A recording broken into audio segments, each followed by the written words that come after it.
He reflects on his mundane upbringing. His daily life felt completely uninteresting. Boring routines led him to despair. Visions of a wild destiny flicker. A specific fantasy game changed everything. A blonde hero gazes into distance.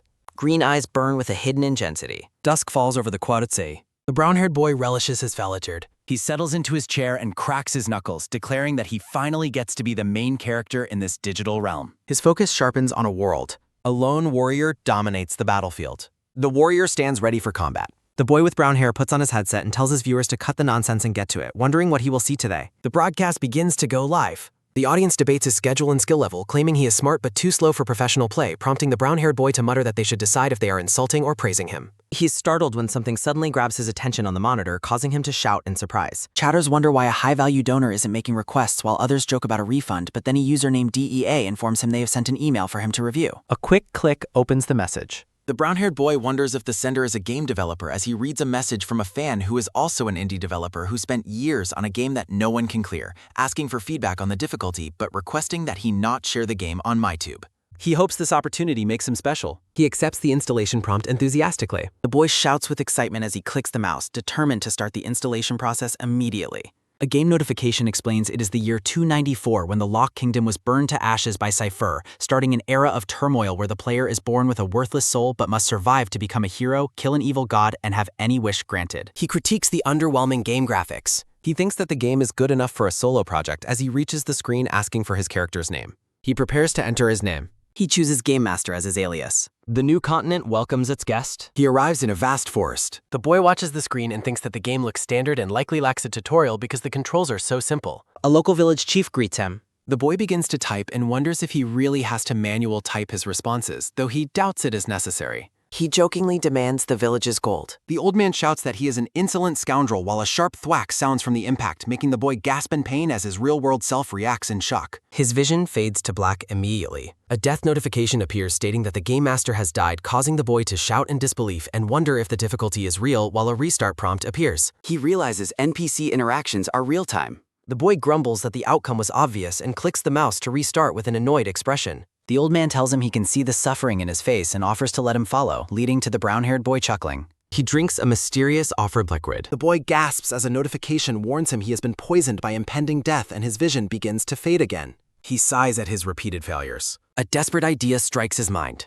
The boy with glasses disconnects the internet, laughing that the developer won't be able to control NPCs or hack the game without a connection. The village chief's dialogue remains the same, but the game master's response turns into a string of glitched gibberish on the screen. A gruesome death message appears on screen. His mouse clunks onto the floor. The boy stares at his screen in disbelief, asking how it is possible for things to happen without an internet connection. He thinks about the donor's username and wonders if a whole team of developers is behind this strange situation. The gamer saves his progress as a quick click sounds. He lies in bed, acknowledging the extreme difficulty of the beta test. A determined glint shines in his eyes as he finds the challenge enjoyable. As morning birds chirp chirp chirp outside, he continues to long for a more extraordinary life. Another click registers as he saves his latest session. He prepares to load his progress. Sitting at his desk, his attention is caught by someone calling out to him.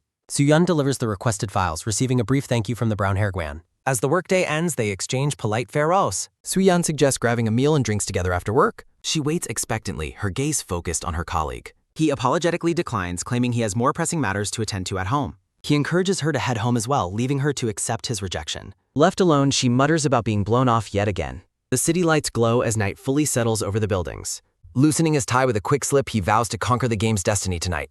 Dawn begins to break over the city as he speaks into the quiet. He is stunned to see a monitor announcing his historical achievement as the first human to clear the game. He sits amidst his notes and research, finally finishing his long journey. He celebrates his victory with a loud shout of joy. Despite his success, he admits to feeling a sense of emptiness. He reflects on the feeling of living a double life within the virtual world. He recalls the formidable Gale Krakoff, known as the Black Prince. He remembers the influential figure of Cesare Lavaro, the Carmo. He thinks of the mysterious Cerestina Urin, the witch operating behind the scenes. He marvels at how incredibly lifelike the NPCs in the world felt to him. He rubs his eyes tiredly until a sudden ding sound alerts him to a new notification. A prompt asks if he wants to start a new adventure, warning that there is no turning back. His heart begins to thump thump thump as he wonders if this is a hidden stage or a sequel. With a resolute click, he decides to play on, even as his screen begins to glitch. A system message confirms he is being transported to a new continent.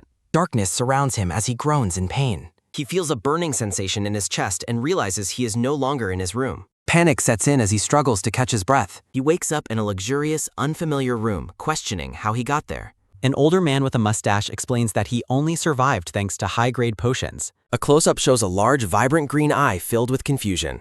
The older man addresses the blonde youth as young Master Calyx. Calyx stares at the stranger's reflection in his eye and asks for his identity, prompting a confused hum from the man. The older man realizes the healer didn't mention anything about potential memory loss. Calyx demands to know where he is, while the man asks if he truly doesn't recognize him. The man introduces himself as Russell, a name Calyx repeats in confusion. Calyx is shocked to find that although he is speaking Korean, foreign words are coming out. A sharp throb of pain hits his chest, causing Russell to cry out in alarm for his young master. Russell apologizes for overwhelming him and tries to offer reassurance. He explains the pain as a natural result of the potion awakening his dulled senses. Seeing Calyx's state, he concludes that the recovery process will take more time. Russell bids the young master goodnight, promising to return in the morning. The heavy doors close with a shut sound, leaving Calyx alone with his quiet groans. Calyx lets out a long, weary woo as he tries to process his new reality. Bare feet walk across the flare. He stares at his blonde reflection and mutters that he knew it. He notes his body feels different and wonders about his situation. He realizes he cannot remember his name. A sudden, loud gasp escapes him as he panics, realizing that despite having memories of his past life, he cannot remember his own name. He questions the person in the mirror's identity. A blue status window suddenly flashes. He reads his name and wonders about the status window. He identifies the window as a feature from Hero's Destiny. He worries that the prompt about being taken to the continent was literal and realizes he has actually been transported into the game's world. He concludes that this mysterious place must be the main setting of the game. He looks back at his old self and confirms his location as the game's main setting, the Aran continent. Looking at the continent map, he takes deep hup and ha breaths to steady himself as he tries to stay calm. He stands silently before the bookshelf. A heavy plop sounds as he collapses in pain, groaning as a tremble shakes him while he acknowledges that this physical agony is far too real to be a dream. He realizes this situation is truly happening. He crawls across the floor, telling himself that he must adapt to the name Calyx Chechen for now. He mumbles his new name until a bright flash reveals a status window, leading him to realize it appears based on his thoughts and is only visible to him. A joyful sparkle fills his eyes as he celebrates his new advantage and decides to begin gathering information. He grins behind the blue end there. The window displays his noble status and affiliation. Sitting on his bed, he realizes that having the same name as his house makes him a direct member of the Count's family and feels incredibly lucky to be a noble. A sudden knock-knock sounds nearby. He flinches in surprise at the sound, frantically wondering who is at the door and how he should respond. His heart begins to thump as he tries to remain calm, terrified of being exposed as an imposter while repeatedly reminding himself of his noble identity. Letting out a weary woo, he asks the visitor what they want. The maid announces medicine for the master. Thinking he should act serious, he tells the visitor to bring the medicine inside. A clunk sounds as the maid enters the nan and takes a step forward, thanking her lord for the permission. His eye reflects the maid's approach. The maid encourages him to take the medicine before it cools. He stammers in shock as the maid looks at him with a confused expression. A sharp gasp escapes him as he realizes he cannot ask for her name and worries she might notice he is not the real Calyx. A blue flash alerts him as the maid asks if everything is all right, noticing his strange behavior. He quickly claims nothing is wrong and feels relieved to realize he can use his status windows to identify her without asking directly. The window identifies the maid as Lila. He notes the maid's name as Lala. He finds her external house affiliation strange. He observes her incredible combat capabilities and elite training, concluding that she is an experienced fighter despite being a servant. He wonders why she is only a maid. He notes the suspicious circumstance of a maid from a different house delivering his medicine and concludes that something is wrong. A loud gulp sounds as he decides he must avoid drinking the medicine at all costs. Lila asks her lord if everything is okay and encourages him to proceed. He nervously agrees and tells her to just put the trait on somewhere. Lila beams with a terrifyingly bright smile, catching the boy off guard. He feels pressured by her intense smile and realizes she is forcing the drink on him, leading him to form a desperate plan. He flinches and shouts in pain as the bowl falls with a drop sound, clutching his chest and feigning a sudden relapse. Looking down at the spilled liquid, he thinks to himself that his fake agony should successfully resolve the situation. Lila watches him with a mysterious expression. The bowl clatters across the ornate rug. Lila lunges forward with a sudden loud swoosh as the blonde boy wonders what is happening. With a quick grab, the maid catches the bowl just before it strikes the floor. Lila stares ahead with a cold, piercing intensity. Calyx is gripped by shock, frantically asking what the hell is going on. The maid rights herself as the spilled liquid moves with a wet swash. Lila performs a sharp raise of the bowl while Calyx worries she will realize he dropped it on purpose if she looks him in the eye, so he lets out a pained A clink sounds as Lila places the bowl on the tray, noting that the medicine fortunately remains fine. Calix groans ugh on his bed, telling himself to think of the worst-case scenario because the worst always comes true in this world. He trembles with a wobble, convinced the medicine is poison and vowing not to drink it. He stares downward, deciding he must let this immediate situation pass first. A sudden grab catches him off guard as the maid moves in. Lila asks if he is all right, and he weakly confirms he is, while wondering how she moves so fast and if she bought his act. Calix sees his chance to gather information and questions Lila's affiliation with House Koshalin. He realizes he was born to the Count's late first wife and has a half-brother through a second wife. He notes his brother is 16 and a year older than him, then recalls that Koshalin is the second wife's maiden name. He concludes Lila was sent by his stepmother, the Count's second wife. He is horrified to realize the maid is actually an assassin with special training. He thinks that if he dies, his half-brother will definitely become the successor of the house. A smirk crosses his face as he finds it interesting that the challenge of Hero's destiny has already begun. He tells the maid he feels better and thanks her, but then pauses. He asks with a smile how his mother is hearing. Lila lets out a visible flinch at the question, clearly surprised.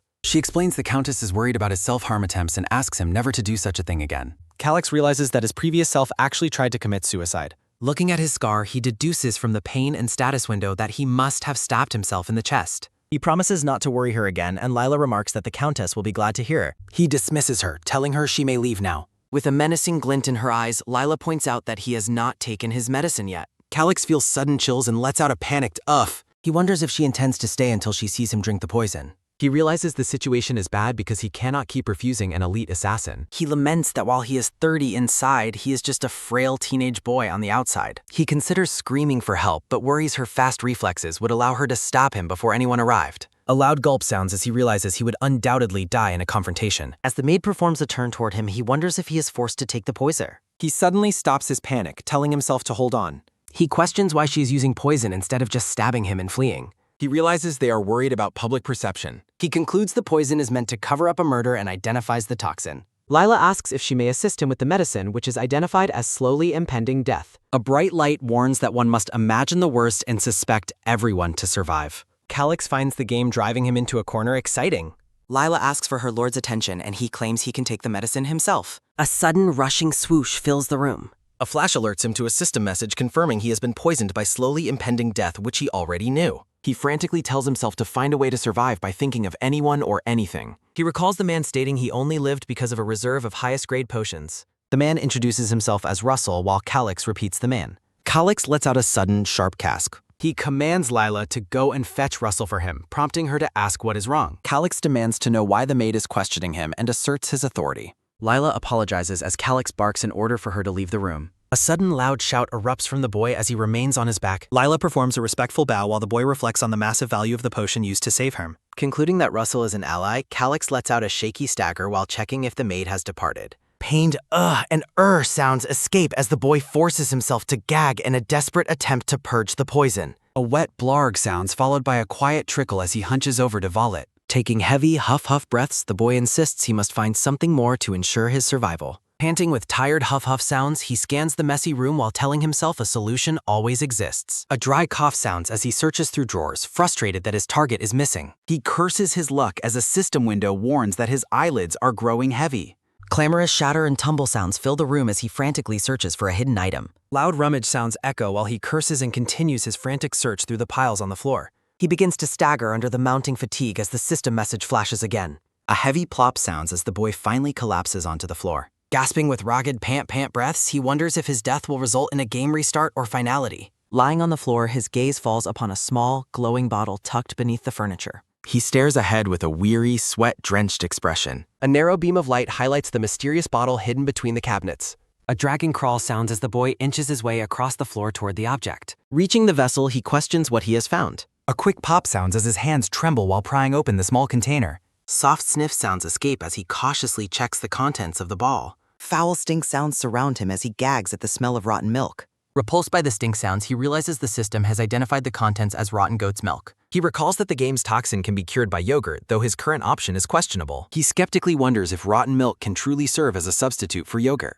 A bright flash accompanies the final warning that his time has nearly run out. Groaning on the floor, he acknowledges he cannot survive another minute without acting. His teeth perform a sharp grit as he vows to take revenge on Lila for this situation. With a loud gulp, he swallows the liquid while once again promising to have his revenge. Russell looks down with concern and asks if his master is all right. Waking up in his bed, the boy wonders if he has experienced a reset or a moment of déjà vu.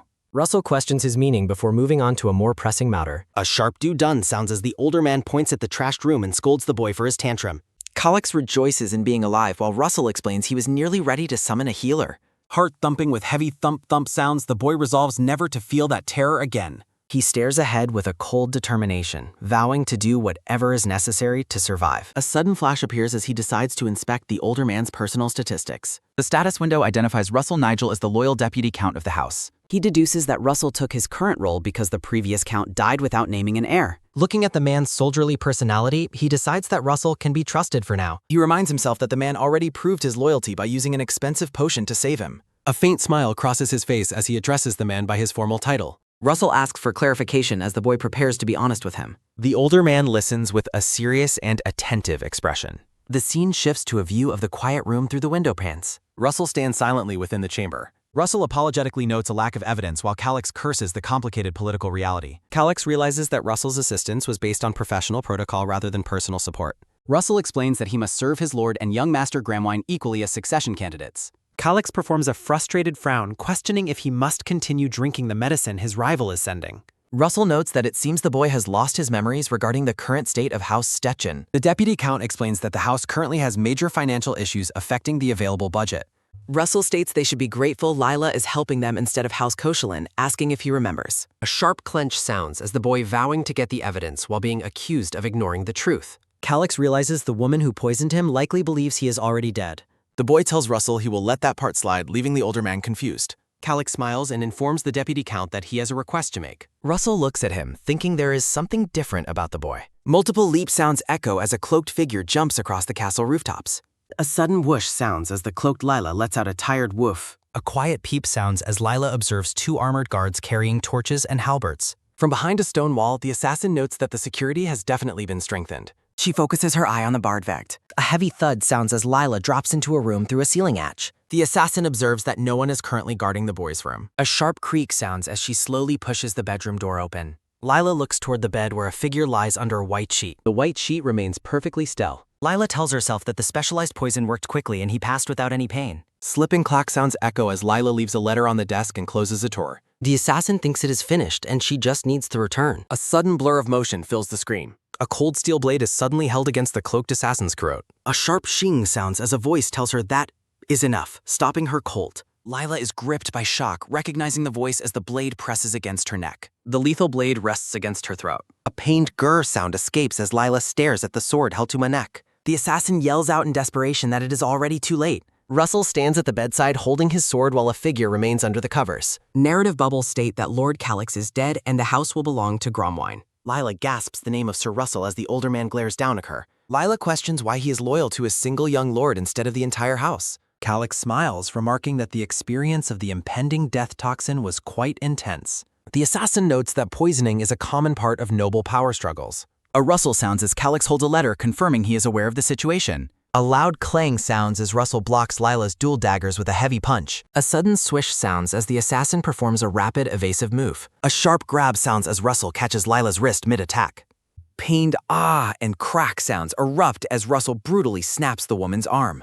A blurry fist moves with speed. Loud wham and crack sounds echo as Russell delivers a powerful punch to Lila's stomach. Calix notes that a difference of 3 combat stock classes is truly massive. A heavy flop sounds as Russell stands over the defeated assassin with a dark aura. Calix remarks that no one would be foolish enough to leave behind witnesses or evidence. Huff breaths escape Lila as Russell explains the punishment for attempted noble assassination is execution. Rhythmic step sounds follow Calix as he walks toward the desk with the forged lyre. Calix looms over Lila with a terrifying smile, identifying himself as the witness. Calix expresses surprise with a sudden huh sound as the assassin lets out a heavy slump onto the floor. The blonde boy asks what is wrong with her while the gray-haired Russell Nigel looks down at the silent figure. Russell Nigel notes the woman has fainted as she remains motionless on the floor.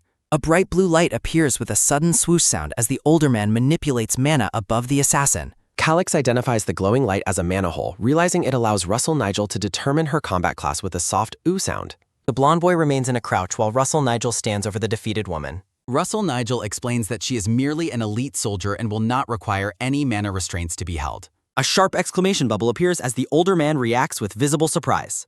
Calix observes the sudden change in Russell Nigel's expression. The deputy count inwardly questions if his young master was already aware of the situation. Russell Nigel reflects on his initial doubt when asked to lie in wait, while Calix asks if he may make a request. Thinking Calix has changed, Russell Nigel wonders how much he knows and asks about interrogating her, while the boy confirms he has many questions. The assassin is seen tied securely to a wooden chair in front of a warm fireplace. A quiet trickle sounds as Calix pours a glowing red potion onto the woman's wounded arm. Lila lets out a sudden gasp as she snaps awake while remaining tied to the chair. Calix explains that drinking slowly impending death causes one's breathing to slow over several hours. The blonde boy notes that many prefer this method of death because it allows for a peaceful passing during sleep. Calix smirks by the window, mentioning that the poison would make it appear as though he chose to die himself. Standing over her, the boy tells Lila she only failed because she didn't use an instant poison and wasn't ready to die with him. A firm grab sounds as Calix seizes the woman's face, demanding to know why she acted this way. Lila looks on in terror, questioning what he means while Russell Nigel watches the exchange. Calix looms over the captive, stating that she was never truly prepared to offer up her own life. The boy clarifies her lack of devotion was toward Countess Stella as the captive grits her teeth. Calix instructs Russell Nigel to open the woman's mouth for a feeding, while the panicked Lila asks what he plans to do. Holding a dark pill, the blonde boy asks his captive if she has any idea what it is. A quick toss sounds followed by an gasp as the pill is thrown into the captive's open mouth. Calix commands Russell Nigel to make her swallow the item, and the deputy count immediately complex. A muffled sounds along with a loud rattle as the woman struggles against her restraints. Pained groans escape as the woman is forced to swallow while the deputy count holds her head back. An blag sound erupts as the assassin gags violently after being forced to swallow the pill. Breathless and shaken, the captive demands to know what in the world he just fed her. Calix explains that since she made him take poison, it is only fair that she take some as well. The captive stares in disbelief, asking if she was just given poison. A vision of a skeletal reaper and pink flames appears as the text mentions a poison called Cetus's puppet. Lila screams that he is lying, questioning how a spoiled young lord could ever obtain such a lethal substance. With a glowing green eye, Calix coldly remarks that anything can be acquired with enough money. A purple aura surrounds the captive as the narrative identifies the substance used as white radish. The prisoner demands to know how he knows such a thing, while Calix stares her down. Calix reflects that in a world without technology, simply knowing industry terms provides a massive advantage. The blonde boy announces he will let her go today provided she reports the assassination was a success. A heavy plop sounds as the boy sits, while Lila questions why she would ever do as he says. Calix stares at her with a chilling focus, stating she will obey because she wants to live. Letting out a pained irk, the prisoner listens as Calix explains the poison has thousands of antidote variations. Smirking, the blonde boy points to his head and declares that the antidote is in there. A sudden twitch sounds from the chair as Calix warns her not to gamble with her life. Calix asks for her answer while the captive lets out tired huff breaths. Russell Nigel observes the tense standoff with a serious and unyielding expression. Calix notes her attitude is not very obedient considering she is the one who needs his help. Lila begs to be untied as Russell Nigel questions why she is suddenly so compliant and if she is scheming. A low grumble sounds as the captive Lila begs for mercy while remaining tied to the chair. A sudden pfft escapes Calix as he laughs about the rotten goat's milk starting to take effect. Standing before the fireplace, Calix instructs Russell Nigel to untie Lila. Russell Nigel looks shocked, questioning if the boy is sure since the woman just tried to kill him. Sitting on a bench, Calix explains she is an important witness and should be allowed some dignity. The older man looks on with a confused expression. Lila yells for them to hurry and untie her before her situation becomes even more dire. White birds fly over the Grand Castle on a clear day. Rhythmic huffing breaths escape Lila as she agrees to report the assassination was a success, which Calix accepts. A sudden slam sounds as Calix reflects on needing someone to control the knight's order to fool his enemies. Russell Nigel asks the blonde boy how he managed to acquire all of that specialized knowledge. Calix nervously asks if the older man would believe he simply read about it in a book. Russell Nigel retorts that publishing such books leads to hanging, while Calix realizes he cannot mention his transmigration. Calix asks the man if he remembers the dagger the boy used to stab himself. The older man confirms he remembers, but asks what that has to do with anything. The blonde boy claims the dagger was a mother's keepsake with mysterious powers that he has acquired. Russell Nigel looks at the boy skeptically, asking if he is certain of his gleam. Calix realizes the man is not convinced yet, reflecting on the cost of unlocking the dagger's power. Russell Nigel finds this story fascinating but notes such a treasure would be famous throughout the world. The blonde boy's eye narrows in deep concentration. Calix leans in and asks the deputy count if he has ever heard of a specific name. The boy speaks with a sudden and forceful intensity. Russell Nigel is visibly stunned to hear the mention of Kriya's dagger, while Calix notes the man is finally convinced. Russell Nigel admits that such a weapon explains the boy's sudden intelligence, though Calix inwardly admits he's never seen it. The older man addresses the blonde boy as young master. A heavy dun sound echoes as Russell Nigel looms over Calix, asking if he has shared this secret with anyone else. The deputy count closes his eyes while processing the gravity of the revelation. Russell Nigel asks the boy's opinion on Lila's testimony, leaving Calix momentarily confused. The older man reflects on the claim that Count Collins Chechen was followed everywhere he went. Calix recounts how a powerful knight and his unit were supposedly killed by a minor monster.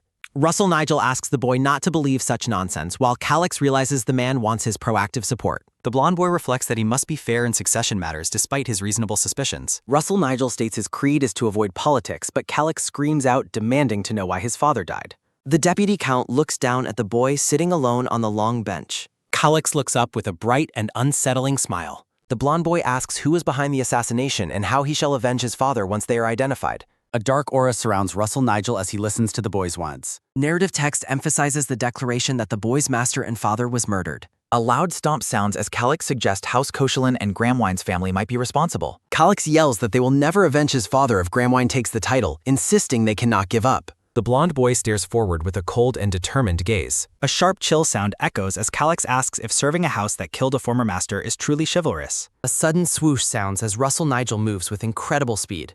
The older man kneels and offers his sword, swearing his total fealty to the young master. Calix looks down at the kneeling man with a relieved expression. Glare and glint sounds accompany Russell Nigel as he warns the boy not to forget he has abandoned his lifelong creed. Calix is ecstatic that the most powerful figure in the county has finally joined his side. A vision of a massive tiger appears as narrative text describes the man's independent nature. Calix Modesty says a swordmaster shouldn't pledge to a boy without a title. Russell Nigel looms over the boy with a glowing eye as Calix nervously laughs that they have urgent matters to address. The blonde boy realizes he must change the subject or he will be forced to run laps with a sword immediately. Through the window, narrative text explains that the Countess attempted to poison Calix and left evidence and a witness to destroy her faction. Calix wears a sinister smirk as his green eyes glow with a piercing light. A wide, knowing smile spreads across the boy's face as he prepares to give his first order. The evening sky turns vibrant shades of purple and pink above the silent castle. A grand council hall is filled with noble members seated at long wooden tables. Countess Stella hides a cunning smirk behind her ornate red fan. Nobles whisper amongst themselves, questioning why the Countess has taken the Countess' seat and noting the Knight's order was on high alert all night. Addressing the assembly, Stella begins to speak about the events involving Lord Calix last night. Murmurs fill the room as the Countess claims the boy attempted to take his own life using a slow-acting poison. An elderly nobleman reacts with a smirk and a nervous twitch, questioning if the mentioned substance is a well-known poison. Two officials discuss the grim likelihood that the young heir is no longer alive. Members of the council murmur that having different factions makes no sense if the eldest son is dead, urging everyone to make wise decisions. As Stella smirks and an older man nods, she reflects on the elimination of her only real obstacle and the certainty that Gramwine will become the next count. A chorus of murmurs rises as the nobles wonder who will lead and if the Countess will rule temporarily, finding the situation deeply interesting. A heavy clank sounds as Russell Nigel pledges to follow the boy even into hell. Clad in full armor, Russell Nigel draws his sword and declares that the boy's wish is his command. The hall is filled with the sound of chatter while Gramwine sits silently beside the smirking Countess. The heavy doors of the council chamber swing open suddenly. A wave of jabber erupts as the blonde boy stands before the assembly, reacting with a sharp exclamation. A firm, heavy stride sounds as someone moves toward the center of the hall. Beads of sweat form on Stella's shocked face as she gasps out the start of the boy's name. Calix and Russell Nigel stand together, looking down at the gathering with an air of cold authority. Her composure shattered, the blonde woman screams out, demanding to know how this is possible. Murmurs ripple through the crowd as nobles observe that Lord Calix is alive, questioning why the deputy count is at his side and wondering if the poison was ever taken. From her seat, the Countess glares down at the boy with a look of pure rage. Pointing an accusing finger, Calix yells at the woman with a fierce and vengeful expression. Stella maintains a strange smile, insisting he should call her mother and asking how he feels after his ordeal. The boy reveals he survived the poison because he vomited immediately after taking it. Calix remarks that the Countess was simply too impatient, prompting a pained irk from the woman. A quick puff of laughter escapes the blonde boy as he looks at his enemy. Slamming the desk, Stella shouts that while they were never close, she cannot allow such an accusation of attempted murder to slide. The woman declares that this sacred hall is a public place where one must be held responsible for their words. Calix smiles brightly while asking if she will remain so confident once the truth is revealed. Sweating profusely, the Countess claims to have no idea what the boy is talking about. Two quick clap sounds ring out as the boy signals for his next move.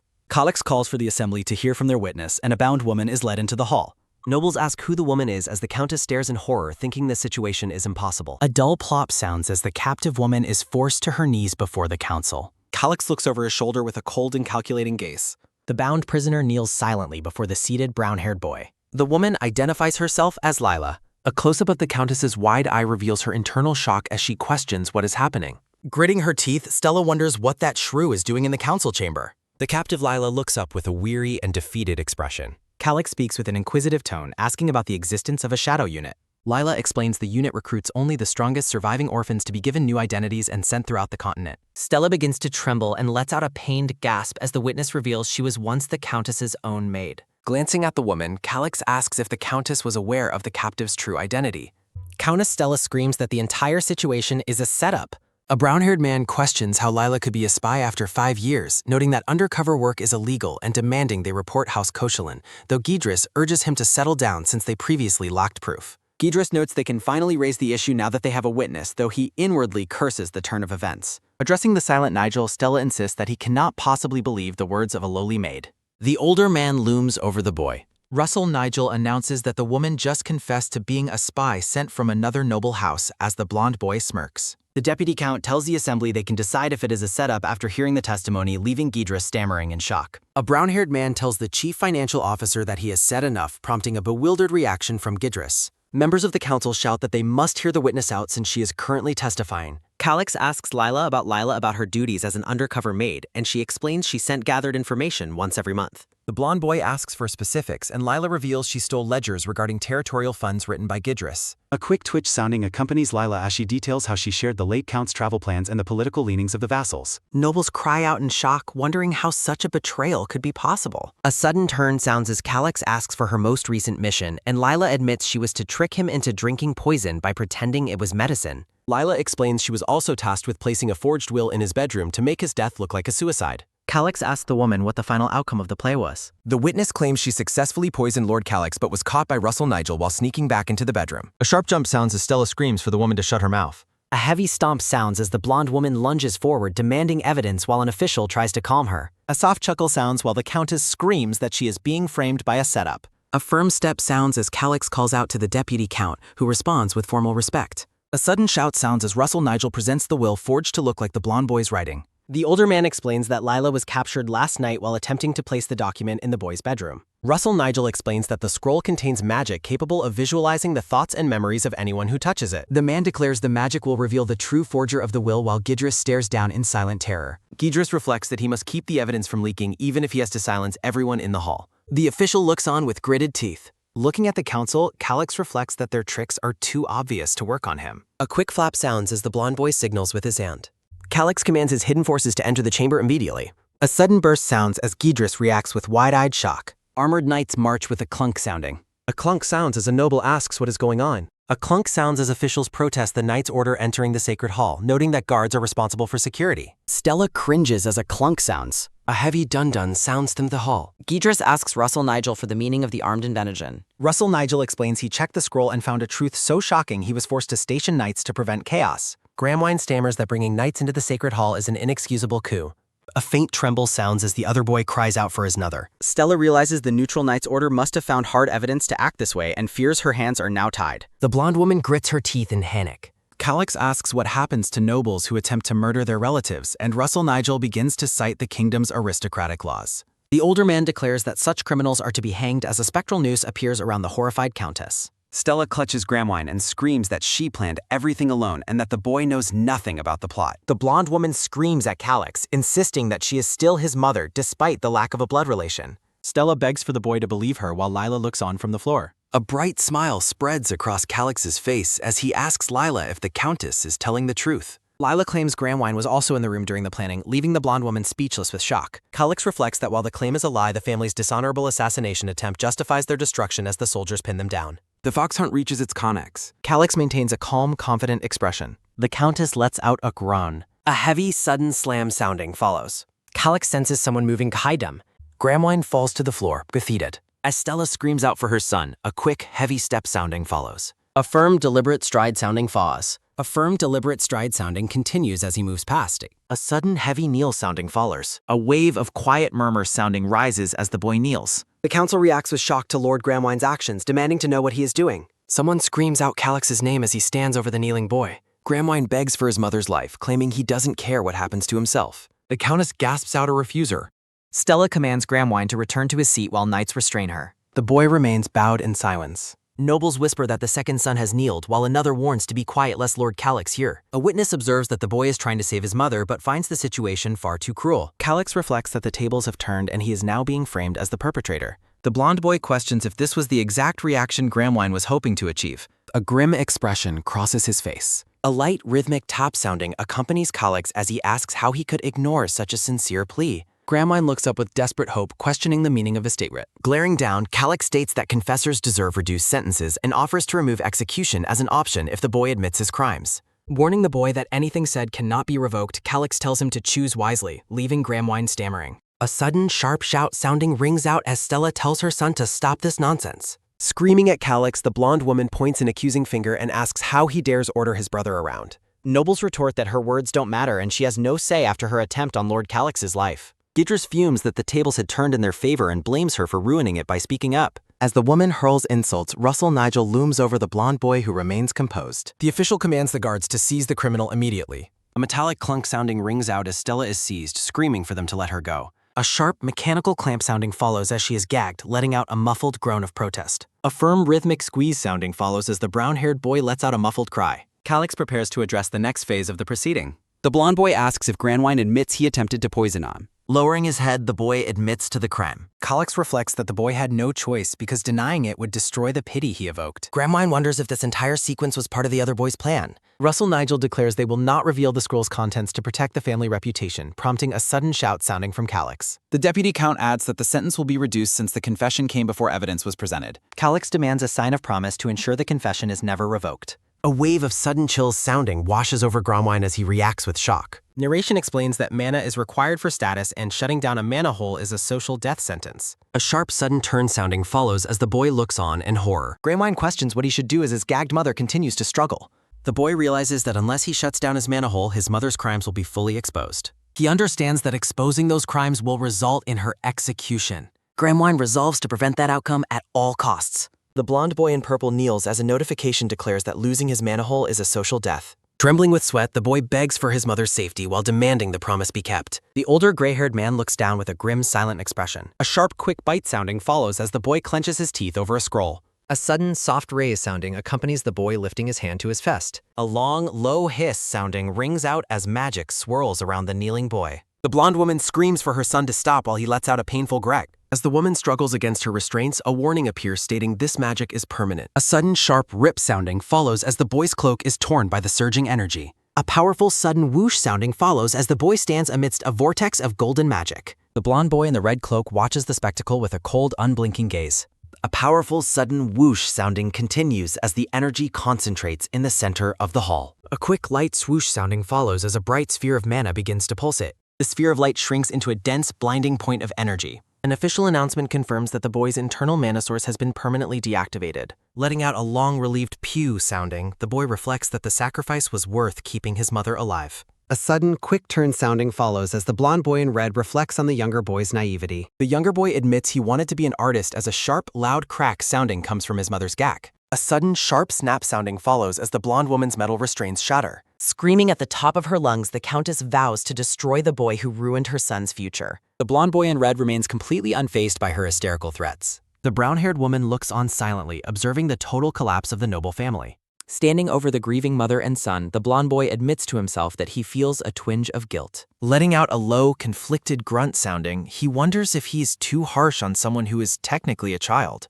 Shaking his head, he reminds himself this is just a game while Russell Nigel watches him with concern. A sudden, sharp gasp sounding follows as the boy realizes the weight of his actions. Letting out a clear, polite ahem sounding, the boy commands the deputy count to proceed with the final sentencing. From high above the hall, the scene is one of total defeat for the conspirators. The official decree states that they will be detained until the investigation into the assassination attempt concludes. Passing his brother in the hall, the boy notes they will be forbidden from contacting the outside world. Heavily armored knights lead the sobbing countess and her broken son toward their confinement. Pausing at the exit, the blonde boy casts one final look back at the room he has just dominated.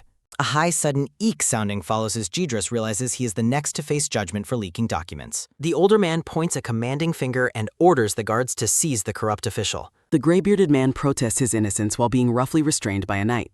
A heavy, sudden whack sounding follows as a guard strikes the official for his insolence. A long, heavy drag sounding follows as the former CFO is hauled out of the chamber in disgrace. Looking at the carnage, the blonde boy in red simply reflects on how messy the situation became. Nervous whispers spread through the council as nobles wonder if they will be the next targets.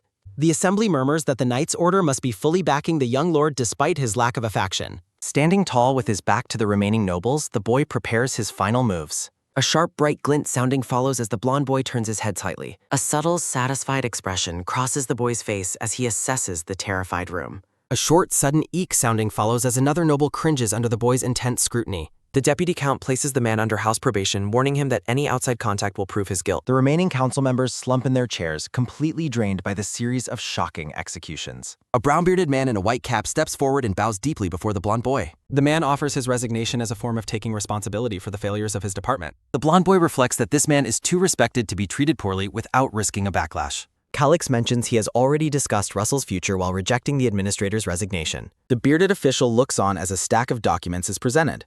Calix orders the suspension and home confinement of officials during their probation, tasking the administrator with recruitment to prevent service disruption. The boy's cold, silent expression is shown from a low angle. As Russell questions him, Calix moves away with a sudden heavy step sounding. Addressing the deputy count, Calix declares that nearly every officer will face investigation. The administrator pleads for mercy toward those whose crimes are minor. Calix rejects the plea, stating that financial roles require complete trust. He asks if work concerns should hinder the investigation, leaving the man with a low, pained, sounding. Wearing a dark smile, Calix wonders if they have become overly confident in their crimes. A sudden, sharp shout sounding for silence follows as the administrator looks stunned. Struck by a wave of sudden chill sounding, the official reflects that Calix is unrecognizable compared to his former self. A flashback shows a young, crying boy recalling how fragile and indecisive he used to be. Nobles whisper about the division of power between the military and administrative branches. They murmur in shock that even the powerful administrator is helpless before the young lord. Calix grins with sinister satisfaction as nearly all authority falls under his command. His eyes glow with a low, powerful hum sounding as he prepares his next move.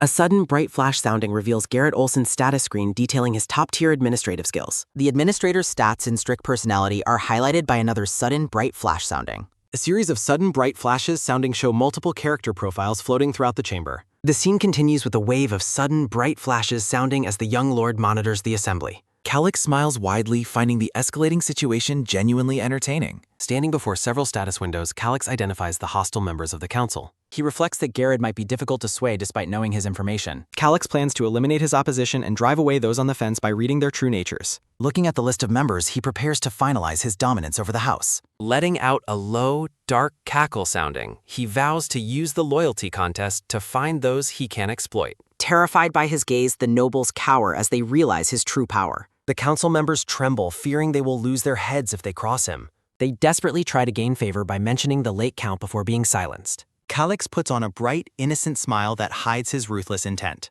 Russell watches the terrified nobles with a grim expression while the young master maintains his act. Letting out a series of low, rhythmic scratch sounding, Russell looks stressed while the scene shifts to a bright sky. Night falls as the full moon hangs high in the purple sky. The Grand Fortress sits perched atop a mountain under the starry night sky. Letting out a long, strained grunt sounding, Calix reaches his arm up in a stretch. A sudden heavy flop sounding follows as he falls onto his bed with a sigh of relief. Lying spread-eagled, the boy admits to himself that he is completely exhausted. The scene lingers on the wooden pattern of the bedroom wall. Closing his eyes, he reflects on his past life where he was just an ordinary person with average traits. He recalls his obsession with beating a game that no one else could clear. He remembers his desk where a notification once declared him the first human to reach the Hall of Fame. A mysterious elder's face appears, welcoming the first human to ascend to the divine throne. Looking back, he remembers wishing to be reborn on the Aran continent to escape his ordinary existence. A sudden, sharp gasp sounding escapes him as he realizes he actually reached the throne. Staring intensely, he remembers the very moment he first started the game.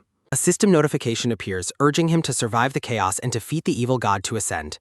With a sudden high jump sounding, Calix sits up in shock as the truth hits him. He questions if his past wish was actually granted as a vision of his former self appears. Looking completely shell-shocked and covered in sweat, Calix questions if his idle past wish actually triggered a system response. A sudden, heavy flop sounding follows as he buries his face in the pillows, realizing he cannot undo his choice. Staring blankly at the bed, the blonde boy wonders if he might be granted another wish in the future. A rhythmic, low-dose sounding follows as he drifts off, vowing to conquer the game by any means necessary. A long, steady snore sounding follows as the boy sleeps spread-eagled across his massive bed. The quiet of the night settles over the dark, empty bedroom. Bright morning sunlight begins to spill through the ornate balcony doors. Letting out a long, loud yawn sounding followed by a deep stretch, Calix prepares to evaluate his new reality. The blonde boy looks out with a determined expression, wondering where he should begin his investigation. Multiple low steps sounding follow as he paces, noting the Count's territory is large, but the name Szczecin remains unfamiliar to his gamer memory. Calix stands before a large, glowing holographic map that materializes in the center of his room. A sudden, sharp ding sounding follows as a notification confirms his previous conquest of the continent. Another sudden, sharp ding sounding follows as he is rewarded with the unlocking of every map marker. With eyes twinkling with a sudden twinkle sounding, the boy realizes every ruin and dungeon in the world is now revealed to him. He reflects on the incredible luck of receiving a fully detailed world map as a completion reward. A quick light swish sounding follows as the map updates with information he never possessed during his first playthrough. Letting out a series of rhythmic, low-roll sounding as he tumbles on his couch, Calix laughs with joy at how easy his task has become. A quick sudden glance sounding follows as he pauses his celebration to check the current year. Letting out a low, quick oof sounding, the boy sits up as a grim realization begins to dawn on him. He sits in silence, realizing there is a dark reason why he has never heard of this specific noble house. Screaming in total shock, Calix realizes the territory he fought so hard for is fated to be destroyed within 5 years. Struck by a sudden hot flare sounding, he recalls Russell's warnings about their dire financial state and the dangerous risks they took just to survive. A sudden, bright flash sounding follows as he summons the financial status window to confirm the damage. A high, sudden beep sounding follows as red warning lines fill his vision, causing him to cover his ears in distress. A low, rhythmic vrr sounding and sharp beep sounding follow as he focuses intensely on the catastrophic data. The Grand Castle stands tall against the morning sky, oblivious to the financial ruin brewing within. Letting out a low, pained sounding, Calix considers running away with whatever coins are left before remembering he cannot abandon his birthright. He reflects that while money can be made, his bloodline's claim to this land is irreplaceable. A sudden, bright flash sounding follows as he opens even more documents, determined to find the source of the deficit. Analyzing the data, he notes that while taxes and defense budgets are normal, something else must be draining their coffers. The sun moves across the sky as the boy spends hours studying the territory's bonds. Sunset turns the sky red as Calix remains glued to his desk, searching for answers in the ledgers. A sudden, loud slam sounding follows as he strikes the table in frustration at the complex records. Slumping back in exhaustion, he admits that reviewing a decade of financial reports is a monumental task. He identifies a major issue on the map, noting that trade with the desert kingdom of Madrosa has been completely severed. A sudden, powerful foosh sounding follows as he rages against the massive loans whose interest exceeds the territory's entire tax revenue. Clutching his head, the boy grows desperate for more information to solve the statistical nightmare before him. Calix groans in silence as he leans forward, his mind racing to find a solution. A sudden, sharp gasp sounding follows as he realizes the exact source of information he needs is already under his control. Grinning with a sudden grin sounding, he remembers the corrupt official he has locked away in his dungeon.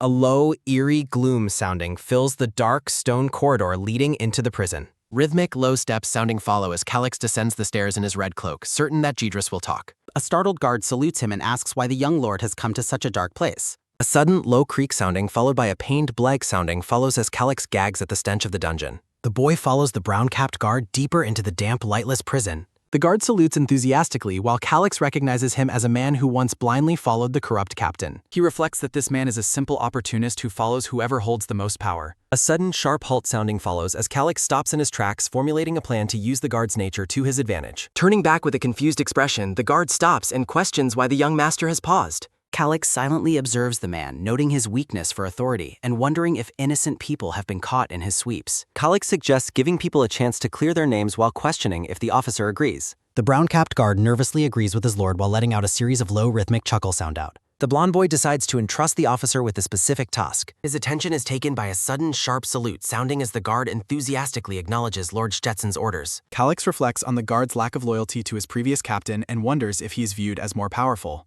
Calix reminds the man that he is not yet the lord and demands more respect. The guard quickly apologizes to Lord Calix. The blonde boy dismisses the apology and asks for Gedris' location while the officer leads the way. A sudden, sharp shudder sounding startles the blonde boy and the guard as they walk through the corridor. From inside a cell, an angry prisoner demands to know why he is being served slop and claims his imprisonment is temporary. Calix approaches the bars and looks down at the messy prisoner huddled on the floor. Mocking the man, Calix asks if he truly intends to break out of the prison. The bearded prisoner laughs while claiming he has been waiting for the Lord to remember a specific debt. Calix looks genuinely confused by the man's claim of a debt. Crouching down, Calix dismisses the idea of a debt and warns the man he will be hanged with a sturdy rope soon. The brown-capped guard watches the confrontation in silence. Letting out a series of low, rhythmic chuckle sounding, the prisoner reveals he has worked as a financial officer for 20 years. The old man claims he has a clear idea of why the boy has come to see him. The former financial officer asks if the Lord came to learn why the house is buried in so much debt. Glaring at the man, Calix grows annoyed by his arrogant attitude. The prisoner lets out a series of low, rhythmic chuckle sounding while maintaining his smug expression. Standing up, Calix points toward the officer and calls for his attention. The officer experiences a sudden, quick flinch, sounding as Calix asks if there is a torturer on the staff. Calix orders the torturer to be brought immediately, leaving both the guard and the prisoner in total shock. The blonde boy's expression turns into one of terrifying, unbridled rage. His attention is taken by a series of sudden, cold chills, sounding as Calix asks if he seems like a joker. The guard promises to fetch the man. The officer turns and flees the room with a sudden, quick dash sounding. The guard reflects on his mistake of underestimating the Lord's ruthlessness while running through the prison. The bearded man grows terrified as he realizes the situation has spiraled out of his control. Calix crouches back down and expresses his doubt that the man will survive the upcoming torture. The boy mockingly tells the prisoner to try his best to endure what is coming. Calix smiles sinisterly, suggesting that a strong will might earn the man a slow death instead of the hanging rope. A heavy rhythmic thump sounding marks the prisoner's heartbeat as he stares at the boy's cold, glowing eyes. Terrified, the man trembles as another heavy rhythmic sounding echoes through his chest. A close-up of Calix's glowing blue eye is accompanied by a final heavy rhythmic thump sounding. Calix maintains a blank, cold stare that leaves the prisoner completely paralyzed with fear. A sudden loud clang sounding follows as the man grips the bars, begging for mercy and promising valuable information. Calix encourages him to speak, admitting that the prospect of making money is much more interesting. The prisoner remains huddled on the floor of his cell. He reveals that the debt belongs to a merchant named Gerard Milsers. The man explains that Gerard manages a secret vault for House Koshelin to hide mining taxes from the royal palace. Calix questions the plan, asking what happens if the merchant sells the bonds before being caught. The prisoner looks confused. The boy reflects that if the bonds are sold to House Koshelin, the debt will simply be transferred to them instead. Stunned, the prisoner admits he had never considered that possibility. The guard returns to the cell and announces that he has brought the requested person. A heavy, rhythmic thud sounding marks the arrival of a massive, masked torturer carrying a large weapon. Calix feigns shock at the man's appearance while the prisoner screams in total terror. A rhythmic, high rattle sounding follows as the man shakes his bars, begging for mercy and detailing the merchant's massive gold reserves. Calix experiences a sudden, bright sparkle sounding as he learns about the illicit funds belonging to the Koshelin family. A sudden, sharp glance sounding follows as Calix watches the man beg while the torturer and guard stand ready. A sudden, cold turn sounding follows as Calix turns his back on the desperate prisoner. A sudden, sharp clank sounding and low creak sounding follow as the cell door is opened by the blonde boy in the red cloak. From inside the cell, Gidris desperately claims to know the exact location of Gerard's secret vault. Calix repeats the mention of the secret vault, looking intrigued by the revelation. Calix tells the prisoner to shut up while a sudden heavy thud sounding and pained groan follow as Gidris is struck down. Gidris screams in terror as a sudden, sharp glint sounding emanates from the masked torturer's glowing red eyes. The prisoner swears the information is real, begging for mercy while citing his long decades of service as a financial officer. Letting out a pained sounding, the man endures a sudden heavy stomp sounding from the torturer. Calix leans against the prison bars, watching the interrogation with a cold and hollow expression. Calix orders the torturer to proceed while the guard salutes and the prisoner cries out in sheer terror. Calix commands the torturer to start with the man's fingers. A sudden, rough grab sounding follows as Gidris begs him to wait. The prisoner confesses that he once tried to loot the secret vault himself but failed in the attempt. Calix reacts to the news with a look of sudden, intense anger. Gidris admits he paid a thief to do the job. A sudden, sharp tisk sounding follows as Calix asks how much he paid. The boy's face contorts with a look of absolute, unbridled fury. Calix stands frozen in shock as the sum of 3,000 is revealed, appearing overwhelmed by a vision of gold coins. Huddled on the floor, Gidris realizes with growing dread that his life is effectively over. A series of sudden, loud laughter sounding follows as the torturer and guard mock the prisoner's desperate confession. The guard assumes the Lord is laughing from rage and suggests simply killing the prisoner to end the matter. Calix notes the stolen sum equals half the territory's annual revenue and demands to know its source. A sudden, sharp glare sounding follows as Calix accuses the man of stealing his territory's vital funds. Letting out a pained cry, Gidris claims he was desperate because the vault key was a magic crystal ball. Calix pauses, his mind racing as he processes the unique nature of the vault's lock. Calix orders the man to sit up and explain. A sudden, sharp grab sounding follows as Gidris details the cost of a replica. Calix narrows his eyes in silence, carefully evaluating the validity of the prisoner's claims. The bearded man trembles under the boy's gaze, wondering if he has been played for a fool. Letting out a sudden, thoughtful sounding. Calix wonders if the thieves were working with Gerard from the start. Gidris insists he confirm the entrance personally and watch Gerard open it with the crystal ball. A sudden, sharp glint sounding and bright flash sounding follow as Calix summons a map while the man names the Golda Plateau. Calix studies the floating map window while deep in quiet contemplation. The guard and torturer look on in confusion, unable to see the magical window their lord is staring out. The map highlights a specific location in the Golda Plateau relative to this Jetson territory. A sudden, sharp ding sounding follows as a system window confirms the location of nearby ruins, which Calix finds plausible. Calix ponders who among his acquaintances might be familiar with the geography of the Golda Plateau. He recalls a survivalist orphan girl with long, dark hair who might possess the skills he needs. Letting out a sudden, sharp O sounding, the boy realizes he has found the perfect solution to his problem. A series of sudden, rhythmic steps sounding follow as Calix announces his departure to the flustered prison officer Shure. A series of sudden, rhythmic rattle sounding follow as Gidris calls out for his lord's mercy once more. Calix walks away down the dark corridor while the prisoner shouts his name in desperation. A sudden, sharp clock sounding follows as Shure pulls a heavy metal door shut behind them. Calix reflects on the stolen gold and realizes the prison officer must have taken bribes from the prisoner. He looks straight ahead, thinking about how irritating the corruption in his territory has become. Calix resolves to punish both the corrupt officer and the prisoner for their treachery. Calix calls out prison officer Shure's name, causing the man to let out a sudden, quick flinch sounding. The blonde boy turns to the man with a cold, piercing stare. Shure quickly denies any wrongdoing with a forced, nervous smile. A series of sudden, cold chills sounding follow as the officer worries his lord has discovered the bribes. Letting out a low, tired sigh sounding, Calix claims that Gidris shared a few things while the officer was away. Calix glances back with a look of terrifying, silent certainty. A sudden, heavy thwump sounding follows as Shure drops to his knees, begging for forgiveness and cursing Gidris for snitching. The officer begs for mercy, swearing he will never repeat such a mistake if given another chance. A sudden, loud whoosh sounding follows as the brown-capped guard stares in disbelief, noting that the lord has vanished. Gritting his teeth in frustration, the prison officer curses the inmate Gidris for his betrayal. The guard storms away across the courtyard, shouting a final, desperate warning. Peeking over the edge of a stone well, the blonde boy lets out a sudden, quick snicker sounding. Calix suddenly freezes and looks back with a look of sudden, sharp alarm as a rhythmic step sounding approaches. A tall, shadowy knight with glowing blue eyes looms menacingly behind the startled boy.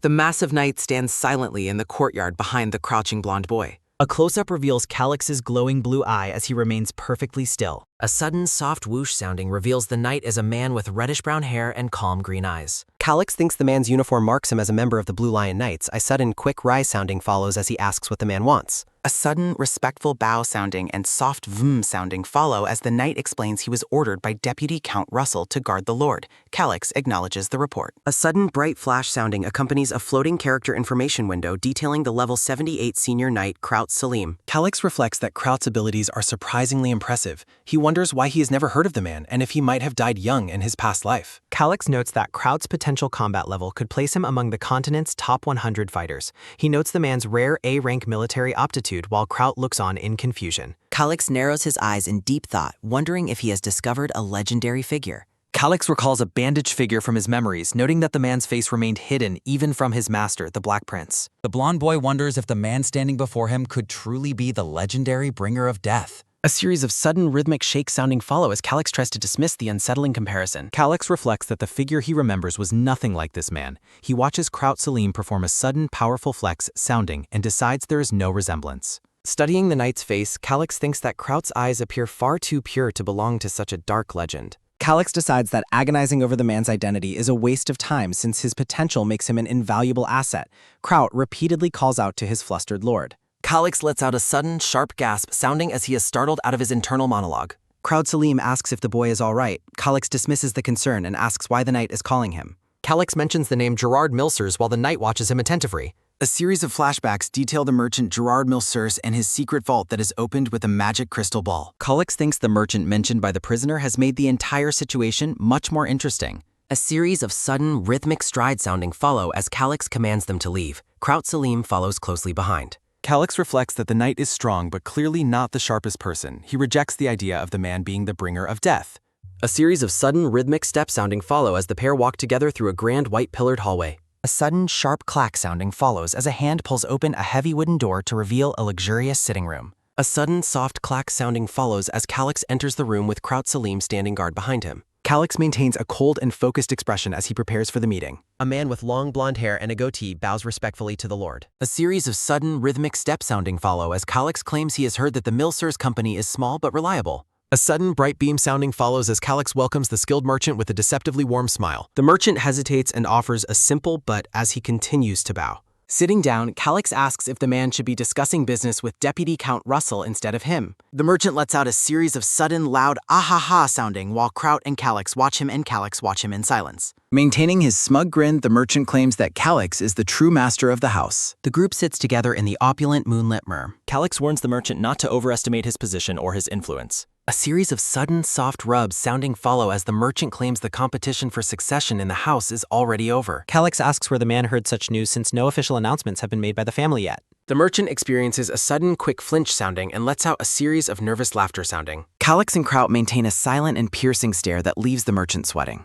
A sudden, sharp raise sounding follows as the merchant claims he would not be able to survive in business without access to such information. The merchant thinks Calix is clever and calculating, noting he is nothing like the rumors of a naive fool. The merchant suspects the boy has been hiding his true nature for over a decade. A sudden, bright glitter sounding follows as the merchant views the beautiful blonde boy as a valuable treasure. The merchant grins at the prospect of selling the boy for a fortune. Calix experiences a series of sudden, cold chills sounding. Accompanied by the sudden, sharp sounds of a crash and a spring, Gerard stands up abruptly as Calix and Kraut watch from the foreground. Calix claims to be a very busy person and threatens to leave immediately if the man has nothing worthwhile to say. Gerard bows deeply while panicking that his entire plan will be ruined if the boy walks away now. Gerard sweats profusely as he realizes he must find a way to keep the boy in the room at any cost. Calix stares back with a look of extreme skepticism and boredom. Accompanied by a sudden, soft thwump sounding, Calix sits on the couch and tells Gerard to stop the small talk and get to the point. Gerard looks on with a calm but internally calculating expression. Accompanied by a sudden, quick dig sounding, Calix picks his nose with a disinterested look while Kraut watches him in complete shock. Accompanied by a sudden, soft roll sounding, Calix rolls a booger while explaining he hasn't heard of any debt and mentions their financial officer is currently in prison. Accompanied by a sudden, sharp flick sounding, Calix tosses the booger as Kraut shouts in disgust. Accompanied by a sudden, soft hess sounding, Gerard smiles and explains the debt actually originated 5 years ago. A sinister grin spreads across the man's face as he celebrates that his long-awaited moment has finally arrived.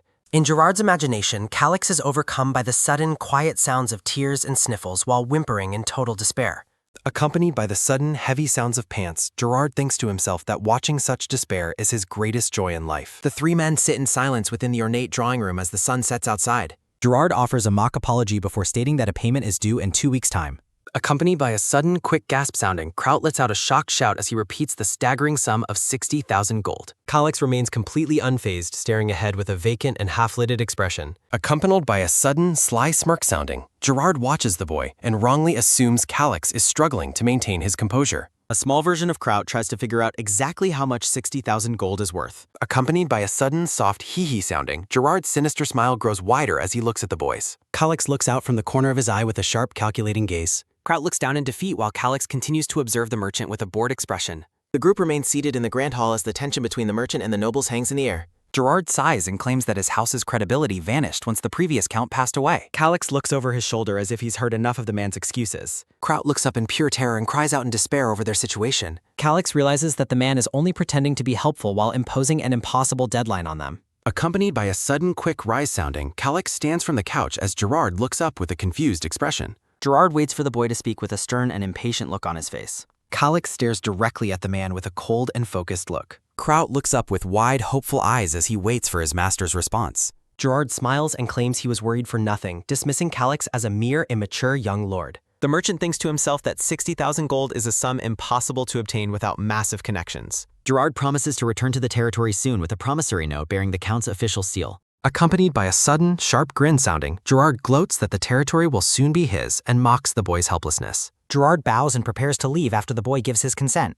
Gerard imagines watching the noble boy beg on his knees before deciding he will eventually sell Calix to a slave market. Calix looks innocent and sparkly while agreeing that the boy's face would certainly fetch a large sum of money. Gerard walks toward the doors as the noble boys watch him leave the room.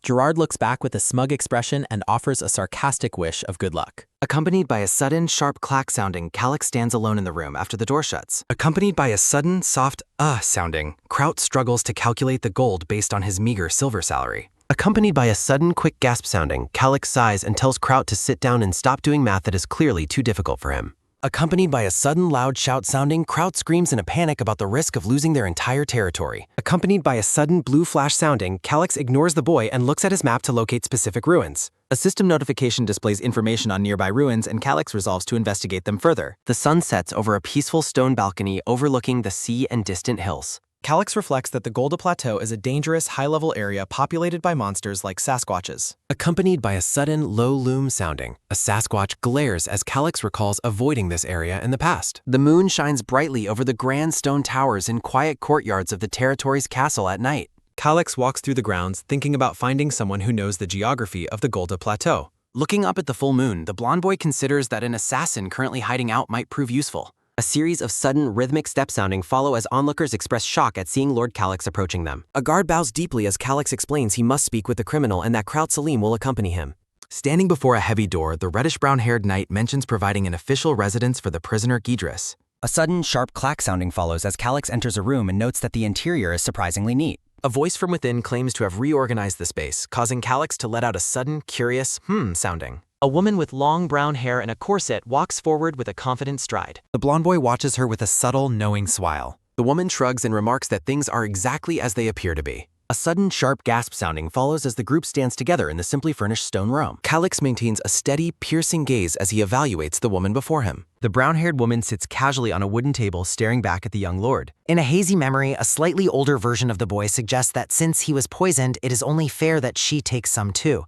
The woman asks in shock if he truly has poison. A terrifying vision of a hooded reaper with glowing eyes looms over a swirling, dark energy. The woman in the memory screams that he is lying, questioning how a spoiled lord could obtain such a deadly substance. A close-up reveals a cold eye as the boy notes that money can buy anything and identifies the main ingredient as white radish. Looking distressed, the girl reflects that the poison known as Cetus's puppet has thousands of antidotes depending on its preparation. Smirking, the boy in the memory points to his own head and claims the only working antidote is stored inside his mind. A sudden, sharp turn sounding follows as Calix looks back. The woman notes he caught on much faster than she anticipated. Sitting on the table, she assumes he has come because he finally found a specific use for her skills. The blonde boy's expression remains neutral, though he experiences a sudden, quick twitch sounding.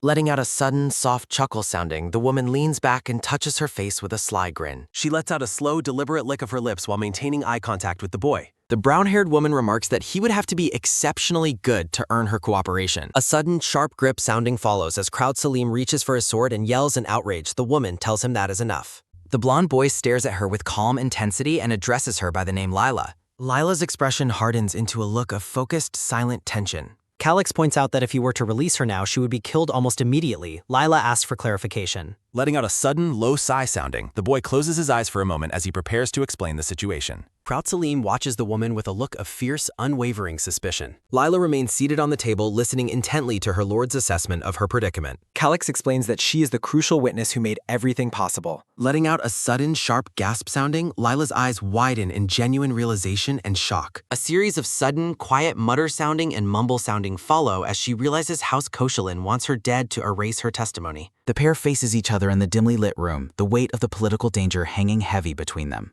Calix watches her closely, waiting for the assassin to process the reality of her betrayal by the nobles. Lila reflects on the many hunting dogs she saw discarded by nobles, wondering bitterly why she had to be next. A sudden, sharp grit sounding and pained irk sounding follow as the woman's frustration boils over into a desperate shout of "Why me?" A sudden, sharp grab sounding follows as Lila seizes a heavy candlestick while the knight and boy react with alarm. A sudden, sharp whoosh sounding follows as Lila lunges forward with a scream of rage, intending to strike. A sudden, sharp glint sounding follows as the metal object is swung through the air with lethal intent. Calix's eyes widen in shock as the sudden attack comes directly toward her. A sudden, loud clank sounding follows as a weapon intercepts the strike in a flurry of sparks. A sudden, quick swoosh sounding follows as a heavy boot is swung in a powerful defensive counter. A sudden, heavy thwack sounding and pained cur sounding follow as Lila is sent flying backward across the room.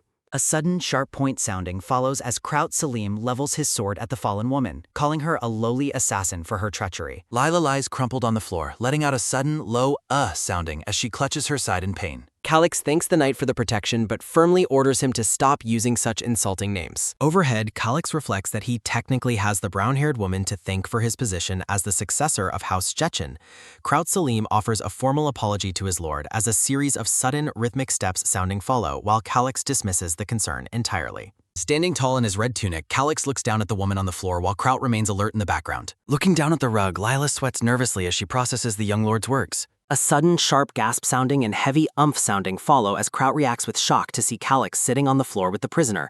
The boy claims he is doing so because it is simply easier that way. Sitting together, Calix explains that venting anger helps one feel better regardless of the target, though he warns her that such relief is only temporary. Looking directly at the woman, Calix flashes a wide and knowing smile. Kneeling on the floor, Lila questions if he is truly suggesting she should just give up. A sudden, loud shout sounding follows as Lila's eyes widen with desperation and she screams that she refuses to die. A sudden, soft smile sounding follows as the blonde boy maintains his calm demeanor. A sudden, smug grin sounding follows as Calix reclines on the floor. Lila stares at him in utter confusion and asks what he is playing at. A sudden, low grunt sounding follows as Calix pushes himself up, promising that if she has family members, he will ensure their safety as well. Lila's expression shifts to a look of intense and conflicted shock. Screaming in a panic, Lila tells him to keep her family out of the matter and accuses the boy of threatening her by taking them as hostages. Letting out a series of sudden, loud ah-ha-ha sounding, Calix laughs at her accusation, while Lila experiences a sudden, quick flinch sounding. Maintaining a cold gaze, Calix dismisses her importance by claiming that assassins of her specific caliber are extremely easy to find. Looking away, Lila bitterly acknowledges to herself that a man with the rank of a count can easily use and discard someone like her as if she were a common hunting dog. Lila turns to him and argues that if he can use anyone, there must be a specific reason why he came all this way to convince her. Calix looks away toward the stairs with a neutral and silent expression. Kraut Selim watches the exchange with a focused and serious face. Confused by his silence, Lila asks what he meant by his earlier words, but she is cut off before she can finish. A series of sudden, rhythmic step sounding follow as the blonde boy walks across the ornate rug toward his knight. Calix raises a finger and offers her the freedom she has always longed for, provided she agrees to help him during a specific time in the future. Staring at her hands on the floor, Lila realizes with a heavy heart that she truly does not have a choice. Lila reflects that everything the boy said is undeniably true. She recalls her past, thinking about the countless times she was ordered to kill those who betrayed her organization. A sudden, sharp grip sounding follows as Lila clenches her fist. She thinks that while she hates this brat who has nothing but his looks, she is out of options and must find a way to survive. Looking up with a fierce resolve, Lila thinks she has a responsibility to stay alive no matter what and finally agrees to his terms. A sudden, sharp rise sounding follows as Lila stands up.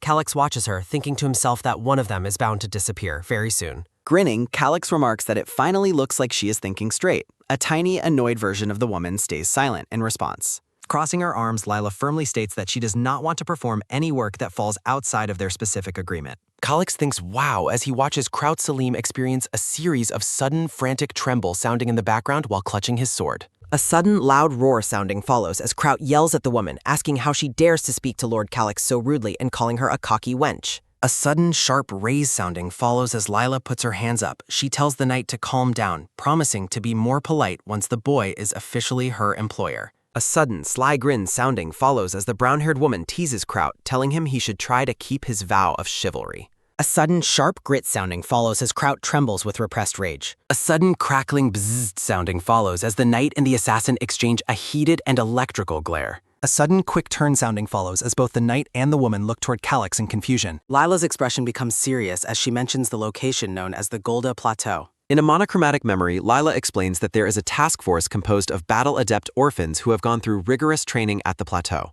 A sudden, sharp point sounding follows as Calix gestures forward and loudly demands a map. Calix shouts that he needs a map detailing the whole kingdom and the surroundings of the Koshalan territory. While he reflects that he is the only one who can see his system map, Kraut mentions there is a large map in the barracks conference room. Grinning with joy, Kraut squeezes Calix in an enthusiastic embrace. Lila watches them with a flat expression, wondering why they are both so excited. Kraut Selim beams with pride as he opens the door to show them the way. Looking back, Kraut asks why his lord is standing behind him. Calix tells him to just take the lead, prompting Lila to ask if the boy simply doesn't know the way. A sudden quick flinch sounding follows as Calix insists he knows the way but repeats his command for the knight to lead. Kraut notes that knights usually stay behind their masters until a sudden sharp thwack sounding and pained ouch sounding follow when Lila hits him and tells him to shut up and go. The title card for Game Master Episode 16 appears against a dark, starry night sky. The sun sets behind a magnificent stone castle built atop a rocky cliff. Inside a quiet torchlit room, a large and detailed map of the kingdom hangs on the back wall. Standing before the display, Calix lets out a breath of amazement at the sight. From an overhead view, Kraut explains that the map boasts the most details of any map around and is considered a high-level military secret. Staring at the parchment, Calix thinks deeply about the name Golda Plateau. Calix identifies the location and asks Lila to share her knowledge.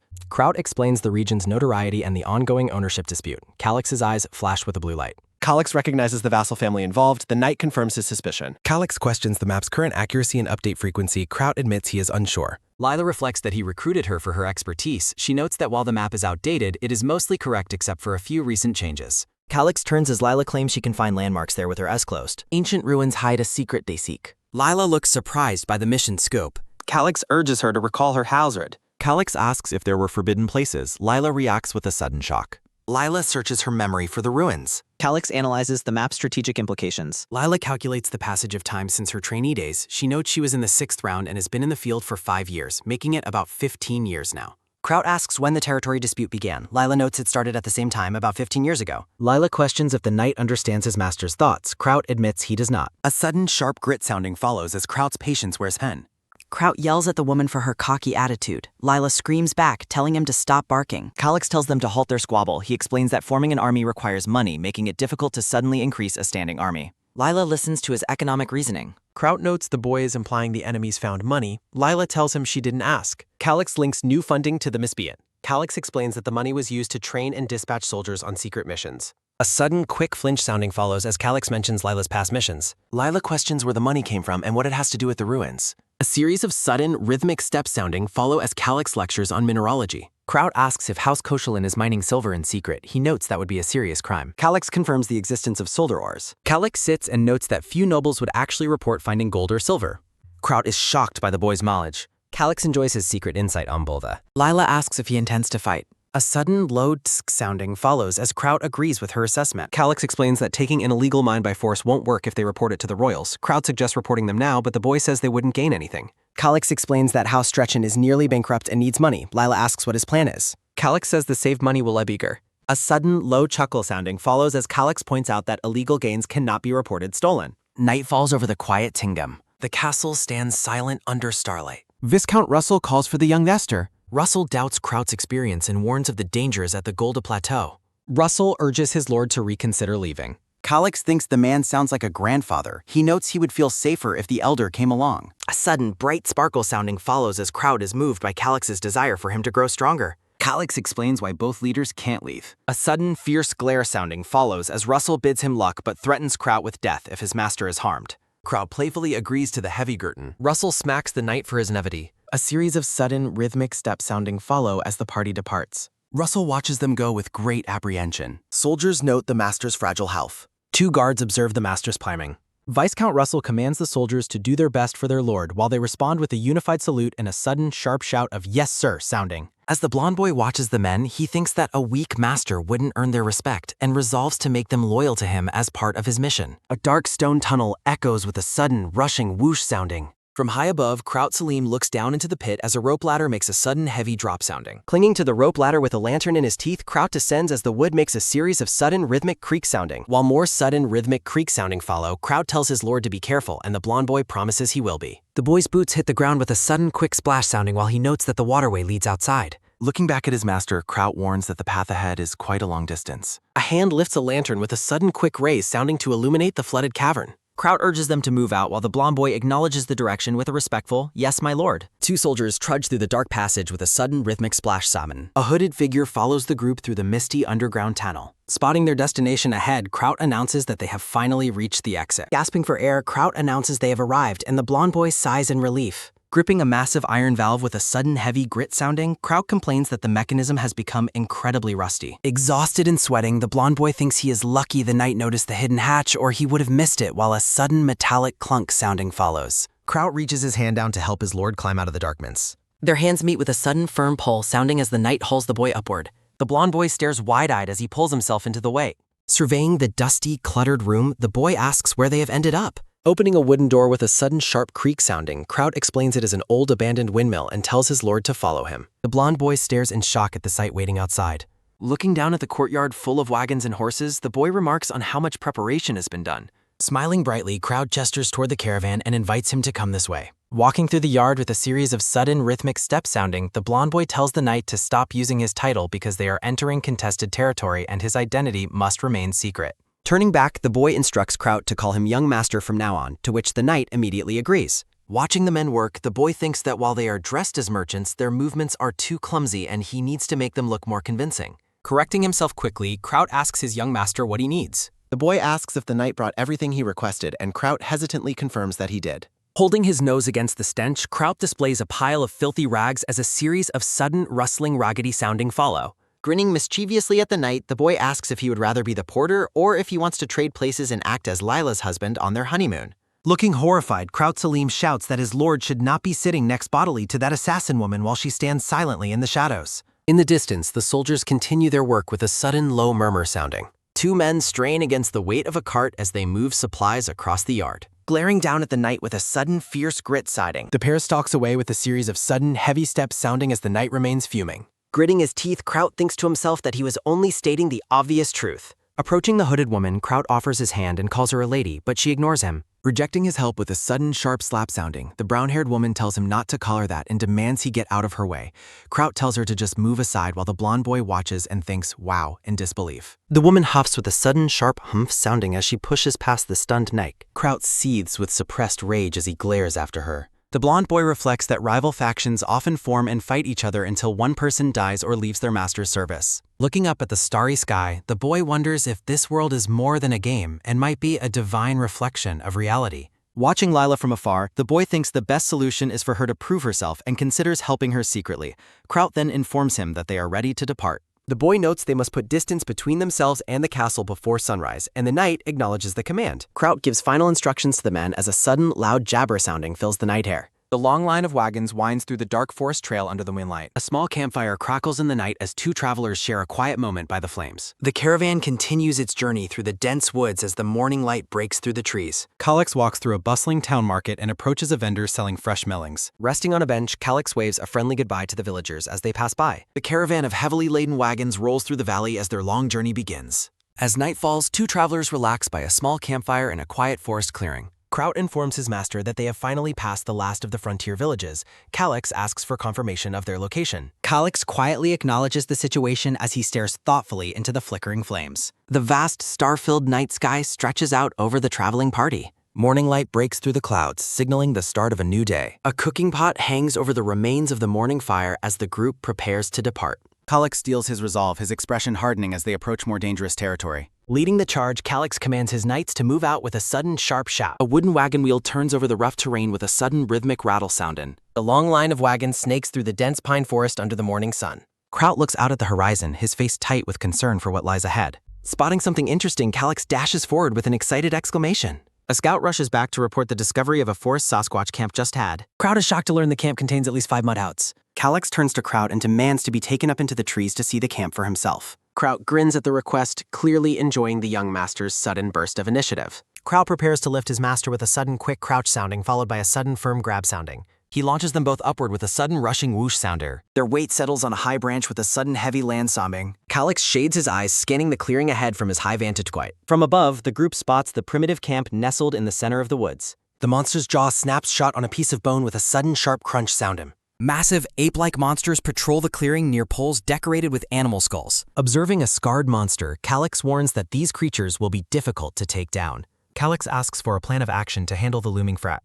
Kraut suggests using fire to drop the monsters, but Calix reacts with sudden alarm. Calix shouts in protest, refusing to allow a forest fire that could destroy everything. Hidden in the thick brush below, Lila watches the two men argue from the shadows. Kraut insists that protecting his men is more important than the trees, even if it means defiance. Frustrated and angry, Calix glares at the knight for his rigid mindset. The two figures remain perched precariously at the very top of a towering evergreen. Calix's frustration manifests as his body gives a series of sudden, quiet trembles sounding while he thinks his knowledge isn't enough to sway his men. They drop from the heights with a sudden quick jump sounding and hit the grass with a sudden heavy thud sounding as Kraut promises a new strategy. Calix worries that the rest of the company won't respect his authority even if the knight follows his lead. Kraut shouts for the Blue Line Knights to assemble for a tactical briefing while Lila remains handy. Inside a large tent, the men gather around Kraut as a sudden, low murmur sounding fills the air. Calix is horrified by the simplistic strategy which amounts to little more than a call for brute force. He realizes he must find a way to prove his value or remain a burden to his own men as Lila watches him. As the wagons are unloaded, Calix sits alone, agonizing over how to establish his leadership. The boy's attention is taken by a sudden light step sounding behind him. Lila emerges from the woods and tells him she has something important to say. She bluntly predicts the mission will fail and result in a massacre for their group. Lila notes that while Kraut is loyal enough to die for him, the overall plan is doomed. Calix is visibly shaken by her cold, honest assessment of their chances. Lila questions why he's allowing such a dangerous and flawed strategy to proceed.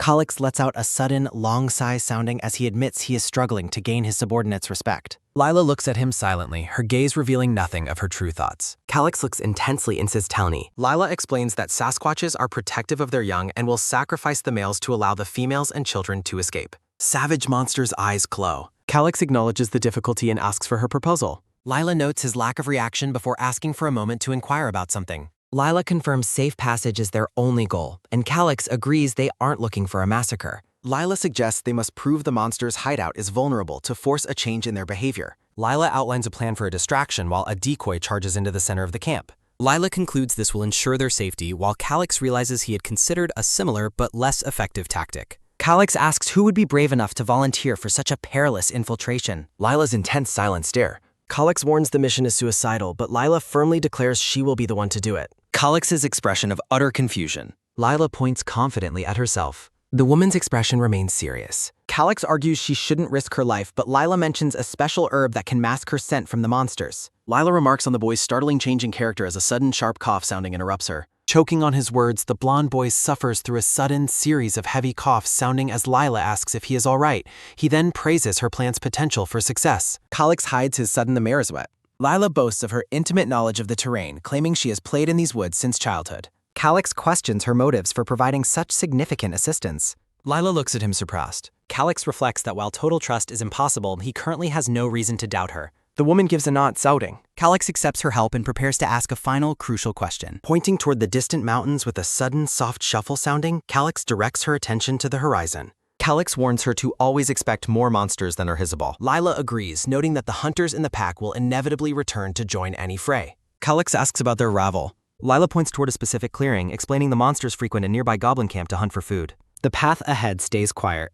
Calyx gives a thumbs up and expresses his gratitude, thinking privately that he cannot spare any men or convince the knights of this solo venture. Lila dismisses his thanks, assuming he will now move to secure the path with his knights. Lila mentions she has several more requests to make of him. A knight watches them confused. The knight observes from afar. The pair exchange a final glance. Lila gives a radiant smile.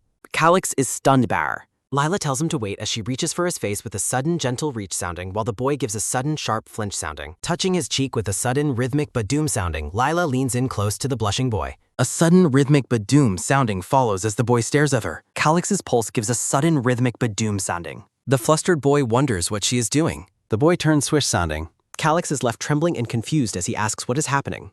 Lila laughs softly as she shows him a leaf she retrieved from his hair. Calyx is left mortified and blushing while he begins to think. Turning back with a sudden sharp turn sounding and a sudden rhythmic badoom sounding, Calyx thinks he finally understands why fans are so obsessed with their idols. Kraut bellows for his lord as Calyx reacts with a sudden quick keg sounding. Kraut approaches the pair and asks if everything is all right. Calyx remains flustered while Lila watches the exchange silently. Calyx orders his knight to provide Lila with necessary equipment, much to the man's surprise. The boy explains she is embarking on a mission he commanded and tells Kraut not to worry if she disappears. Kraut admits he does not trust the woman in the slightest. Calyx smiles warmly, stating he views them all as companions sharing the same fate. Kraut groans in acknowledgement but insists he is already prepared for the task. Both men suddenly recoil with a sudden loud gah sounding and faces red with embarrassment at what they see. Villagers continue their work nearby as a sudden low murmur sounding and a sudden quiet whisper sounding fill the air. Lila has shed her outer layers, standing in a sleek tactical bodysuit as she ties up her hair. The men are paralyzed with shock, staring away from the woman as they blush furiously. Lila focuses on her preparations, tightening the gear on her arms. She secures a strap on her thigh, checking the fit of her specialized equipment. Lila stands tall as the scene gives a sudden slow rise sounding, preparing for the perilous infiltration. A nearby laborer gasps with a sudden sharp ooh sounding at the sight of the woman's transformation. Lila reaches for a small jar as it is held up with a sudden firm raise sounding. She applies the dark contents to her cheek with a sudden sharp slap sounder. Calyx notes the substance is used to mask her scent from monsters as she works it in with a series of sudden rhythmic rub sounding. Kraut gags with a sudden heavy bleg sounding, questioning how she can tolerate the stench. Lila's aura sharpens as she draws and twirls her daggers with a sudden rhythmic spin sounding. She strikes a ready stance with a sudden rushing swoosh sounding and a sudden brief smile sounding from the boy. Lila pulls her dark cloak back on with a sudden quick flap sounding as Calyx accepts her readiness. Calyx offers soldiers for support, but Lila refuses, noting they would not obey her anyway. Calyx leaves the mission to her as she acknowledges with a sudden silent nod sounder. Lila vanishes into the high branches with a series of sudden rushing swoosh sounding. Calix turns to his men and declares that it is time for the main group to set up. The knights advance through the brush with a series of sudden rhythmic step sounding. The group moves swiftly through the forest undergrowth with a series of sudden rushing whoosh sounding. Kraut charges ahead with a sudden rushing swoosh sounding, determined to land a decisive opening blow. Calix observes the wind favoring the monsters and realizes the knights lack Lila's stealthy instincts. A massive Sasquatch senses their presence and looks back with a sudden quick turn, sounding. Kraut drops from the sky toward the unsuspecting beast. His blade strikes the monster's hide with a sudden sharp slash sounding. Kraut realizes his strike was insufficient while Calix criticizes the choice of a slash over a stab. The beast bellows in pain and rage with a sudden booming gra sounding. A powerful impact erupts between the fighters with a sudden thunderous boom sounding. Kraut is knocked backward, dragging through the dirt with a sudden long skid sounding. Calix is mesmerized by the raw intensity of the battle as his eyes give a sudden brilliant sparkle sounding. The Sasquatch looms over its foe with a sudden booming gra sounding. The knights are stunned by the creature's resilience and strength. Several more monsters emerge from the trees with a series of sudden booming gra sounding. Calix regrets his earlier decision, thinking fire might have been a more effective strategy after all. Kraut rallies his men to charge the pack with a sudden booming rah-ah sounding. Calix shouts in alarm, trying to halt the dangerous advance while the monsters give a sudden, booming, raw sounding. The knights Thomas and Arbu identify themselves and urge the boy to stay close for protection. The clearing erupts into chaos as the pack roars with a series of sudden booming gra sounding. Kraut's sword begins to hum with power as it gives a series of sudden buzzing bzz sounding. He launches into the air with a sudden quick leap sounding and a sudden sharp hya sounding. Electricity surges through the knight's body as his eyes glow with fierce determination. Kraut shouts a battle cry as a thunderous kaboom sounding lux. Massive stones fly from the explosion. Lightning crackles as the knight descends. A sudden rushing whoosh sounding gustblas. Boots land with a heavy thud sounding. He exhales a sudden soft hue sounding. Dust rises with a sudden boom sounding. The knight proudly declares a victory. Calix thinks the man is an idiot for being smug and tells him to help his men. The man reacts with sudden long. A Sasquatch strikes with a da sounding. The soldier gives a long skid sounding. The monster gives a rushing rush sounding. The knight screams as the beast gives a sudden booming gra sounding. Kraut's kick makes the beast cross sounding. Kraut orders his man to grab the sword while the beast gives a sudden booming gra sounding. The soldier thanks his captain. Kraut thinks they must kimiming. After warning him, a slash sounding lands. The beast gives a booming gra sounding. Kraut curses the never-ending enemies. Kraut thinks the old monsters are stronger. He spots a sudden oper. He makes a sudden skit sounding. A blade makes a sharp slash sounding. The monster gives a booming gra sounding. A knight shouts they have a chance. Kraut continues breathing very heavily. Kraut thinks he only sees 7 monsters instead of the 8 recorded. He turns with a quick prune sounding. Glowing eyes stare through the fog. Kraut panics as a stomp sounding the Pratchers. Lila watches in shock as the monster targets Calix with a sudden rushing swoosh sounding. The knight urges everyone to gam. A soldier tells his lord to stay back while the beast gives a sudden booming gra sounding. Calix channels a sudden rhythmic crackle sounding. The monster's eye reflects belight. A brilliant flash of light erupts. A soldier gives a sharp irk sounding. The soldier wonders if it is Ted. A massive fist makes a swoosh sounding. The man gives a sharp ah sounding. The blow makes a sharp crunch sounding. Lila watches as something swoosh sounding flies. An impact creates a thunderous crash sounding. Shadowy vines grow around the monster. Calix continues breathing very holly. Kraut tells his lord to stay close because it is too dangerous. A club makes a thunk sounding. Kraut asks how the beef fares. Calix descends from the sky with a sudden rhythmic crackle sounding. Calix and Lila stand together amidst the thick forest grass. Lila's hand makes a sudden sharp clench sounding in the dirt as she calls out to Thomas. Lila commands the knight to go help kill the old Sasquatch before they are all slaughtered. Thomas argues that he cannot leave his lord's side but eventually demands to know what happens next. Lila tells him to think as her hand makes a sudden firm grip sounding on his arm. She explains that if the other soldiers fall, he will be trapped alone against 2 monsters, making it more dangerous for her. Thomas looks troubled, thinking that Sir Kraut ordered him to never leave Lord Calix's side no matter what. Lila screams at him, asking how he dares to disobey his master. Thomas's hand makes a sudden firm grip sounding as he accepts that a knight's duty is to follow orders. Saluting with his sword with a sudden sharp clack sounding, Thomas declares he wants to fight for his master. Lila lets out a relief sigh as footsteps make a sudden heavy stump sounding. Amidst a sudden quiet rustle sounding, the blonde girl thinks she has finally found the right area. Lila runs through the forest clearing with a sudden soft huff sounding. Breathing hard with a series of sudden, soft pant sounding, Lila realizes she has found her goal. A fallen soldier lies motionless in the distance as footsteps make a sudden rushing dash sounding. Lila feels a wave of terror and gives a sudden sharp gasp sounding. Arbu lies bloodied and unconscious in the grass. Moving with a sudden rushing swish sounding, Lila tells Arbu to wake up as she prepares to remove his armor. Lila pours medicine into the man's mouth with a sudden rhythmic trickle sounding and a sudden quiet gulp sounding while she begs him to recover. After a sudden sharp sounding and a sudden soft woo sounding, Lila realizes Arbu has severe internal bleeding. A close look at the small potion model. Lila flees with a sudden rushing dash sounding, thinking she must find a healer or a better potion. A hand makes a sudden, firm grip sounding on a wooden handle. Lila rushes away, telling Arbu he must stay alive until she returns. A distant explosion rocks the forest. A pink-furred Sasquatch stares intently through the trees. Hiding behind a tree, Lila thinks she knew her prediction about the camp was correct. She realizes this is the goblin camp where the Sasquatches have come to hunt. The monster gives a sudden booming roar sounding while Lila gives a sudden sharp irk sounding in fear. Lila gags with a sudden heavy blag sounding at the overwhelming stench. After a sudden soft wipe sounding and a sudden sharp clench sounding, Lila admits she is terrified and might die. She tries to stay calm, thinking the plan and Lila's traps will keep her safe. The beast lets out a sudden low purr sounding. Lila continues breathing very heavily as she remains hanging. The wounded Arbu remains unconscious in the grass. Lila resolves that she will not buy. She moves into position with a sudden rushing dash sounding, thinking she must act. Sliding into view with a sudden, sharp skid sounding, Lila yells to get the creature's attention. Lila stares down her foe with a fierce expression. The Sasquatch charges with a sudden booming grah sounding while Lila declares this will be its funeral. A hand makes a sudden, firm grip sounding as a hidden trap triggers, making the beast give a sudden, sharp craw sounding. Several wooden spears fly toward the monster with a sudden, rushing pew sounding. The projectiles strike the beast's back with a series of sudden, sharp thwop sounding. The monster turns back with a sudden, sharp glare sounding. The beast collapses with a sudden heavy thud sounding and a sudden booming grah sounding. Another monster growls from the nearby shadows with a sudden low grr sounding. A second Sasquatch looms over Lila with a sudden booming grah sounding. Lila's eyes widen in absolute shock. An explosion of dirt erupts with a sudden thunderous boom sounding while Lila gives a sudden sharp ah sounding as she is thrown back. Calyx stares down with a look of pure contempt. A massive net drops with a sudden rushing whoosh sounding. The Sasquatch is caught beneath the trap with a sudden rushing swoosh sounding. Thorny vines pierce the beast as a system message identifies them as Arachne's rose vines slathered with Siren's temptation. The creature gives a sudden heavy thud sounding as it struggles to stay upright.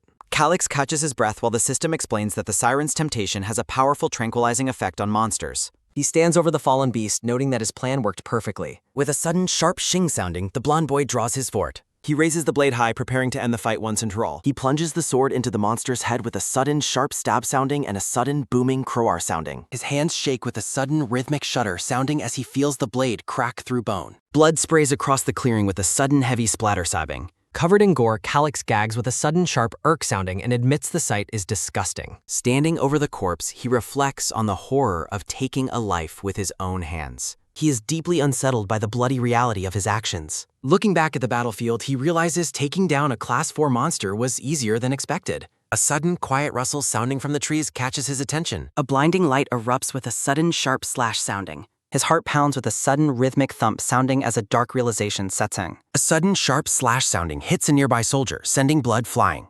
Calyx hits the dirt with a sudden sharp irk sounding and a sudden thunderous crash sounding. A small goblin crouches nearby, eyes glowing red as it begins a series of sudden soft pants sounding. He gasps in shock as he spots Arbu lying bloodied and motionless in the grass. Furiously gritting his teeth, the boy stares down the creature responsible. The goblin lunges forward with a sudden quick leap sounding. Calyx barely evades the attack with a sudden rushing whoosh sounding and a sudden quick dodge sounding. Their weapons collide with a series of sudden sharp clang sounding. A sudden rushing swoosh sounding echoes as a lethal blow narrowly misses. He takes to the air with a sudden quick jump sounding. His clothing is torn with a sudden sharp rip sounding while he gives a sudden sharp irk sounding in pain. Sliding through the grass with a sudden sharp skid sounding, he catches his breath. His gloved hand shakes with a series of sudden rhythmic trembles sounding as he realizes how weak his body is. He notes that despite his physical limitations, he still has a superior reach. Calyx finds hope, thinking that as long as he maintains distance, he has a chance to win. The monster lunges through the air with a sudden rushing swoosh sounding. The boy readies himself with a sudden sharp raise sounding of his sword. He delivers a sudden sharp slash sounding that results in a sudden heavy splatter sounding on the goblin. Calyx cries out with a sudden sharp ag sounding as a weapon makes a sudden rushing swoosh sounding past his face. They tumble through the grass with a sudden heavy thunk sounding and a series of sudden quick roll sounding. Catching his breath with a series of sudden soft pant sounding, he realizes how close he came to death. He launches a final assault with a sudden quick jump sounding and a sudden sharp scree sounding. A blinding flash accompanies a sudden sharp slash sounding. The goblin manages a sudden quick dodge sounding as a blade makes a sudden rushing swoosh sounder. Calyx delivers a powerful kick with a sudden sharp thwack sounding. A dagger sails through the air with a sudden rushing whoosh sounding. Driven by pure desperation, the boy screams for his enemy to die. The goblin's eyes widen in terror as it realizes its end is near. He pierces the creature through with a sudden sharp pierce sounding. Covered in sweat and blood, the boy continues breathing very heavily. The monster's legs hang limp with a series of sudden rhythmic twitch sounding. The blond boy's heavy breathing echoes as a monster's feet hang nearby with a sudden soft huff sounding. His hands shake with a series of sudden rhythmic trembles sounding while he desperately grips his sword. Staring up at the bloodied goblin pinned to a tree, the boy hears a sudden heavy thunk sounding. Panting heavily with a series of sudden, soft pant sounding, he looks completely shell-shocked by the gore. Continuing a series of sudden soft pant sounding, the boy looks at his bloodstained gloves in a whir. He stifles a retch with a sudden muffled imph sounding as the reality of the killing sets in. Vomiting behind a tree with a sudden heavy blast sounding and a sudden sharp cough sounding, he admits this is nothing like a game and he feared for his life. A system window appears with a sudden bright flash sounding as he gasps in confusion. He sees that he defeated D-rank monsters but received fewer rewards for relying on traps and poison. A sudden quick ding sounding announces his level jump to 11 and the unlocking of an inventory. He stares in disbelief at the mention of a system inventory in this world. Kraut rushes over with a sudden rushing dash sounding, relieved to find his master alive and safe. With a sudden sharp gasp sounding and a sudden quiet jolt sounding, Kraut is horrified by the sight of the mangled corpses. Moving with a sudden rushing whir sounding, Kraut frantically checks his lord for wounds until the boy insists he is fine. After asking for an update, the boy learns the enemies retreated and Kraut believes they were merely lucky. Calix denies it was luck, crediting Lila for the planning that saved their lives. He remembers something vital with a sudden sharp gasp sounding as he realizes a specific soldier is missing. Grabbing Kraut's cloak with a sudden firm grip sounding, the boy asks about the young soldier lying nearby. He screams for Arbu, his mind haunted by the image of the bloodied man he tried to save. Turning with a sudden, quick swish sounding, the boy's face goes hollow with grim realization. He reflects that while he knew death was possible, the reality of the loss is more than he expected. Looking at Arbu's lifeless face, the boy whispers his name in total despair. He apologizes profusely, blaming himself for letting his guard down and causing the man's death. The surviving soldiers watch their mourning lord in silence as leaves drift around the clearing. Kraut attempts to comfort him by calling it a noble death, but the boy rejects the idea as ridiculous. His sudden furious outburst gives Kraut and the soldiers a sudden quiet jolt sounding. Shouting with a sudden booming yell sounding, he declares that there is no nobility in death, only the end of a life.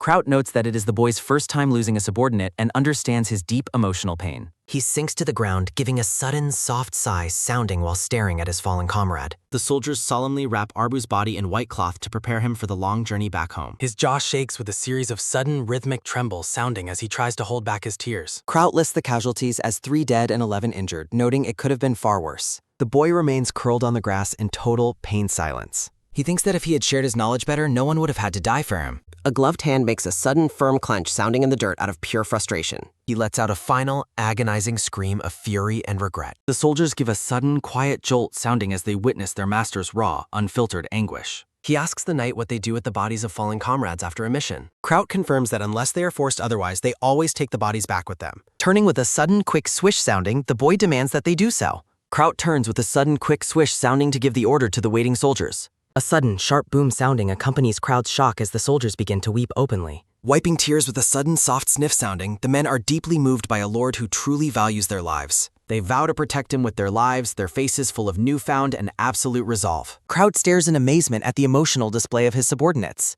He realizes that Lord Calix has finally earned the genuine respect of every soldier in the company. The men pack the wagons and prepare to finally depart the bloody battlefield. Kraut informs his lord that the entire company is waiting for his signal to move out. Looking at the men, the boy notices that their gazes have changed from doubt to total loyalty. He takes a sudden, heavy step sounding toward the front, finally accepting his role as their leader. Calix decides not to let guilt hold him back. He resolves to give his soul to hope. Addressing his men, he commands a swift march to their destination. He orders the uninjured to support their comrades and declares he will not forgive anyone who abandons them. The soldiers respond with a loud affirmation of loyalty to their lord after he asks if they understand. The story shifts back to events from 1 hour ago. A footstep causes a sudden quiet rustle sounding in the leaves. A sudden quiet rustle sounding startles Lila, causing her to freeze in the woods. A massive beast lunges with a sudden rushing swoosh sounding. Lila worries she has been spotted while narrowly dodging a sudden sharp boom sound. She fires a wire projectile with a sudden rushing swoosh sounding. The weapon hits the wood with a sudden heavy thunk sounding. The beast roars as a sudden sharp twang sounding echoes through the forest.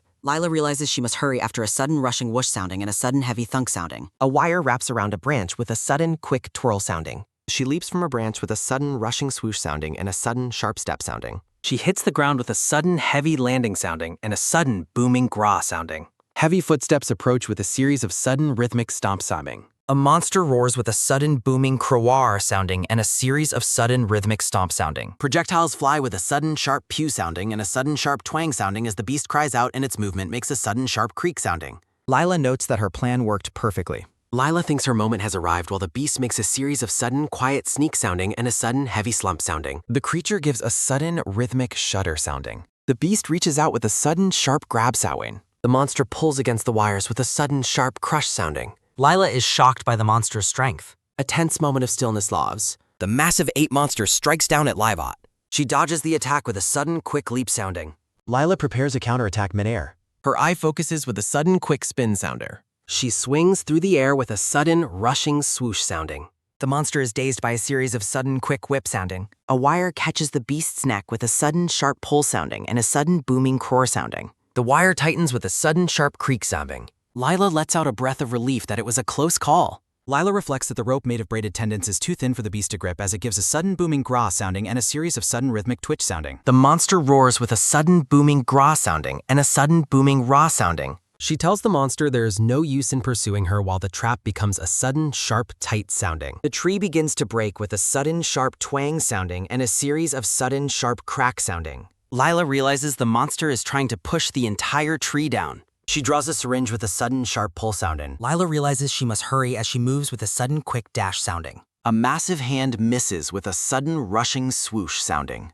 The monster's fist creates a sudden, thunderous crash sounding. Lila narrowly evades with a sudden, rushing whoosh sounding. She readies her final move. A weapon cuts the air with a sudden, rushing swoosh sounder. She stabs the monster with a sudden, sharp stab sounding and a sudden, booming gra sounding. The needle sinks into the creature's neck. Hearing a sudden booming gra sounding and a sudden booming craw sounding, the brown-haired woman wonders if the current plan will actually work. Gripping her weapon, she determines that she simply has to trust her master. A series of sudden rhythmic stomp sounding accompanies the creature's pained, sudden booming ah sounding during the struggle. The massive beast roars with a sudden booming gra sounding and a sudden booming craw sounding as a thick wire coils around its neck.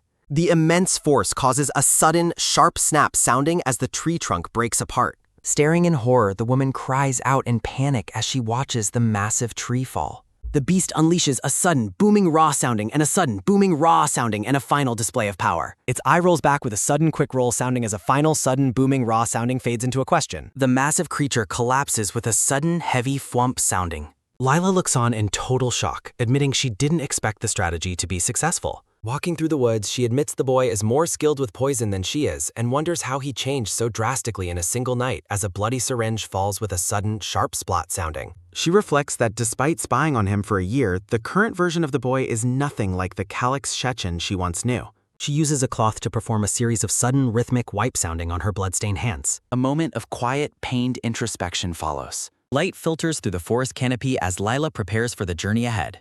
Calix looks back as a sudden, rhythmic rattle sounding fills the air. An injured soldier walks with a sudden, soft huff sounding while leaning against a tree. Moving with a series of sudden, soft pant sounding, the men slowly make their way through the forest. Amidst a series of sudden, rhythmic rattle sounding, the blonde boy tells Kraut that they need to stop and rest for a while. Kraut immediately agrees with the order. Walking past his bandaged men with a series of sudden, sharp steps sounding, the boy calls out to catch their attention. Holding a sack of red liquid, he tells everyone present to help themselves. The soldiers are stunned by the gift of expensive potions, but the boy commands them to stop talking and drink up so they can recover faster while the bottles fly with a series of sudden, quick toss sounding. Moving with a sudden, rushing rush sounding, the brown-haired knight calls out to his master in alarm. The boy sighs, anticipating the lecture he is about to receive. Amidst a sudden, quiet grumble sounding and a sudden, quiet nag sounding, Kraut argues that even low-grade potions are incredibly expensive and were meant only for his lord. When the knight explains that they just used half of the family's entire stock, the boy asks why that matters. Calix snaps back, asking if he's expected to just watch his men suffer or turn a blind eye to their pain, leaving Kraut speechless. A heavy silence falls over the clearing as the soldiers watch the interaction. Kraut looks down, telling his master not to worry. Patting the boy on the back, the knight promises that once the mission is over, the lord will be drinking potions like water, to which the boy agrees.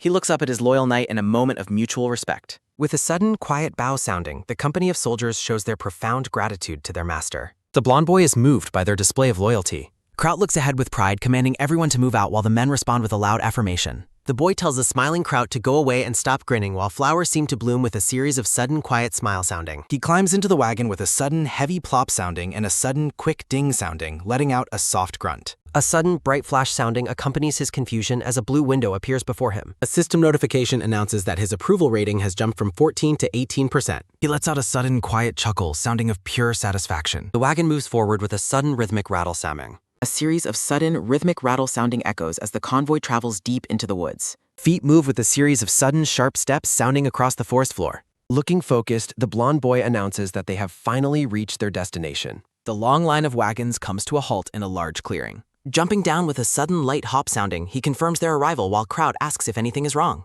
Looking around with a series of sudden, quiet glance sounding and hearing only a series of sudden, quiet chirp sounding, Kraut questions where the vault is and why there are no guards. Kalex admits there is nothing here yet and notes they have no other choice. He commands Kraut to set up the camp right here. He points to the ground, specifying the exact location where their tent must be pitched. In a sun-drenched forest clearing, soldiers busy themselves moving supply wagons and tending to horses around a large white pavilion. A sudden quick tap sounding echoes on the map as a gloved finger points to a specific mountain range. Standing around a wooden table inside the tent, the blonde boy explains that their goal is a short distance from the camp. Looming over his master, the Ginger Knight argues that if the map is accurate, reaching the location would take at least a week. The blonde boy stares down in silent contemplation. The Ginger Knight maintains a stern, focused expression. Gathering around the table, the group of knights waits for their lord to explain his strategy. Thomas, a brown-haired knight, warns that suspicious movements nearby make it highly likely the enemy will discover them soon. Thinking the men are nogging too much, Kalex gives his neck a series of sudden, rhythmic scratch sounding and tells everyone to listen. The boy reveals that while he knew the secret vault's location, he never intended to travel there, leaving Kraut yelling in absolute shock. Looking the knight in the eye, the boy firmly confirms his statement. Walking away with a sudden, sharp step sounding, he announces they will use a hidden entrance right here, leaving the brown-haired knight confused. Looking focused, the blonde boy makes a sudden, quick tap sounding. He strikes the ground with his foot, causing a sudden, heavy thud sounding. The tent floor begins to shake with a sudden, booming rumble sounding. Amidst a sudden, rhythmic shake sounding and a sudden, booming rumble sounding, a massive stone slab shifts to reveal a hidden passage. The knights stare in wide-eyed horror as the ground beneath them transforms. Turning back to the mechanism, the boy produces a series of sudden, quick top sounding on the stone. Dust fills the air during a sudden, booming rumble sounding as the entrance to the vault is fully revealed. Accompanied by a series of sudden, sharp clank sounding from their armor, the knights cry out in amazement at the discovery. Looking down into the dark stone staircase, the blonde boy calmly notes that the way is now open. Moving with a sudden, sharp step sounding, the boy prepares to descend while his men react with a cry of disbelief. A sudden, sharp grab sounding stops the boy as the knights panic, insisting they must go first because it is too dangerous for their lord. Looking annoyed as the men swarm him, Kalex tells them to do whatever they want. Looking suspicious, Kraut asks his master how he managed to obtain such detailed information about the dungeon. Smiling, the boy says the information is reliable, acknowledging it is hard to believe coming from the weak lord they have known for years. Moving with a sudden, sharp step sounding, a flustered Kraut tries to explain he didn't mean to insult his master as Thomas approaches.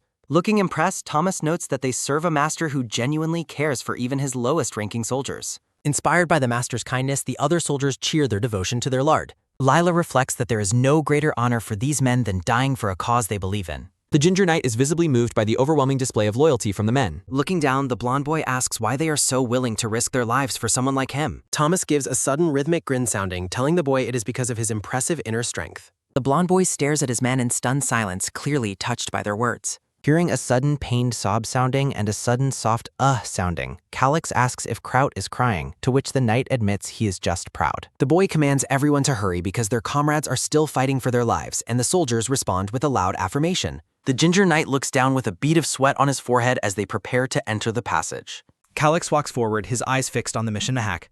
Outside the pavilion, the sun shines brightly over the dense forest. Blood coats the back of a woman's head and stains her long brown hair. A bloody hand holds a small container as liquid falls with a series of sudden rhythmic drip sounding. Standing over the remains of the massive beast, the woman with the long hair looks out over the forest. Moving with a sudden quick wipe sounding, she cleans the monster's blood from her face. She stands alone before the gaping mouth of a dark cave, the ground littered with bleached human skulls. Striking stones together, she creates a sudden sharp clack sounding and a sudden sharp tsh sounding as sparks fly to light her way. Moving with a series of sudden sharp step sounding, she leaps through the high branches of the forest. She lands with precision, her feet hitting the branch as she continues her journey. Perched high above the ground, she notes that her actions will cause the rest of the Sasquatches to gather in this area. Giving a sudden quick turn sounding, she looks back with a frown and observes that they are the real problem. From her high vantage point, she watches a group of mysterious hooded figures stealthily moving through the trees below. The brown-haired girl watches from the shadows as two elite scouts inspect a massive bloodied carcass, her attention taken by a sudden light slip sounding. Accompanied by a sudden quick swish sounding, the girl reaches into her cloak for a wooden tube while resolving to show the intruders what a near enforcer can do. Her gaze sharpens with intense hostility as she prepares to turn the tide against the scouts. Accompanied by the sudden rhythmic sounds of scribbles, a scout notes the lack of corpses and concludes that a survivor must have cleaned the area. The scout's face pales in shock as he realizes the locals actually managed to repel the Sasquatches. Accompanied by a sudden steady scribble sounding, the man decides he must inform Viscount Serbio of this powerful noble house immediately. The girl remains perfectly still behind the brush, tracking every move the scout makes. The scout seals a report pouch with wax, unaware the girl is watching and recognizing the signal that their work is finished. Accompanied by a sudden, soft rub sounding, the girl prepares her next move with focused determination. Accompanied by a sudden light raise sounding, she tests the wind and notes its direction before striking. Accompanied by a sudden quick pop sounding, she uncorks the tube while keeping a close eye on her target. Accompanied by a sudden wet splat sounding, the girl hurls a red lure onto a nearby tree to set her track. The red liquid stains the bark as the girl's plan for a distraction begins to unfold. While the scout is preoccupied with his report, the girl leaps from the high branches to launch a surprise attack. Accompanied by a sudden light rustle sounding, she disappears back into the foliage to await the chaos. Deep in the forest, a pair of Sasquatches lets out a sudden, deafening roar as they stand amidst fire and bone. The massive beasts cry out in a sudden, primal raw sounding while looking toward the source of the lure. Accompanied by the sudden, sharp sounds of a flinch and sniffs, the lead Sasquatch catches the scent of the bait. A sudden low grr-sounding rumbles from the creature as it stands tall, ready to hunt. Accompanied by a sudden, frantic grah sounding, the monsters charge through the flames toward the scouts. Accompanied by the sudden, heavy sounds of huffs, a lone scout flees through the trees while panicking that his elite unit has been destroyed. Accompanied by a sudden, sharp whoosh sounding, the man leaps through the air in a desperate attempt to escape. Accompanied by a sudden, heavy thud sounding, a blade strikes the wood right behind a retreating scout.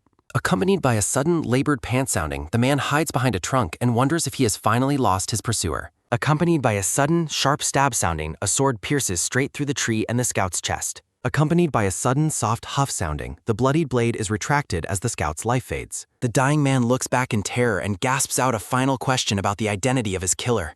Accompanied by a sudden, heavy thwump sounding, the scout's body falls from the high branch to the forest floor. Accompanied by a sudden, soft tup sounding, the brown-haired girl lands gracefully over her fallen enemy. Accompanied by the sudden, quick sounds of rummaging, she searches the scout's pockets for information. Accompanied by the sudden, light sounds of a phew and a hop, the girl secures the report and decides to deliver it to Lord Calix while leaving the bodies for the monsters. Accompanied by a sudden, wet crunch sounding, a Sasquatch finds the remains and begins to feed. Accompanied by the sudden, sharp sounds of sniffs, the beast lingers at the site of the kill. The Sasquatch lets out a sudden, triumphant grah sounding that echoes through the dark woods. Meanwhile, Kraut and a group of soldiers descend a set of stone stairs into the ruins with lanterns held high. Accompanied by a sudden, tired sigh sounding, Calix wonders why a retired maid would put dangerous traps in a quiet research laboratory. Kraut listens with a focused expression as they venture deeper into the subterranean halls. Accompanied by a sudden, light touch sounding, Calix examines the walls and notes they were strengthened by melting stone rather than just digging. Calix concludes that the seamless construction requires high-level magic, likely from an archmage of at least Class 8.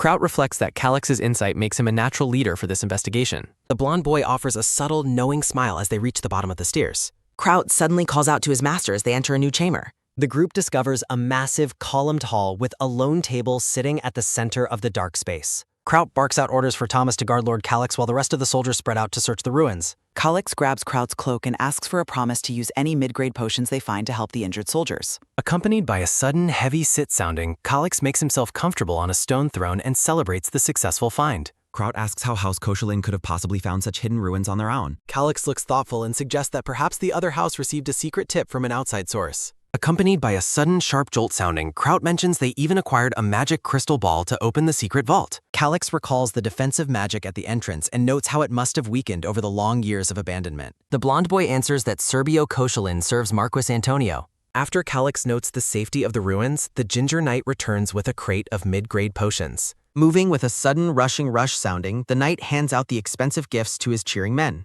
Looking at his master, the knight thinks about how Calix cares deeply for his men, despite the cost. Turning his focus back to the task, the blonde boy asks what else was discovered during the search.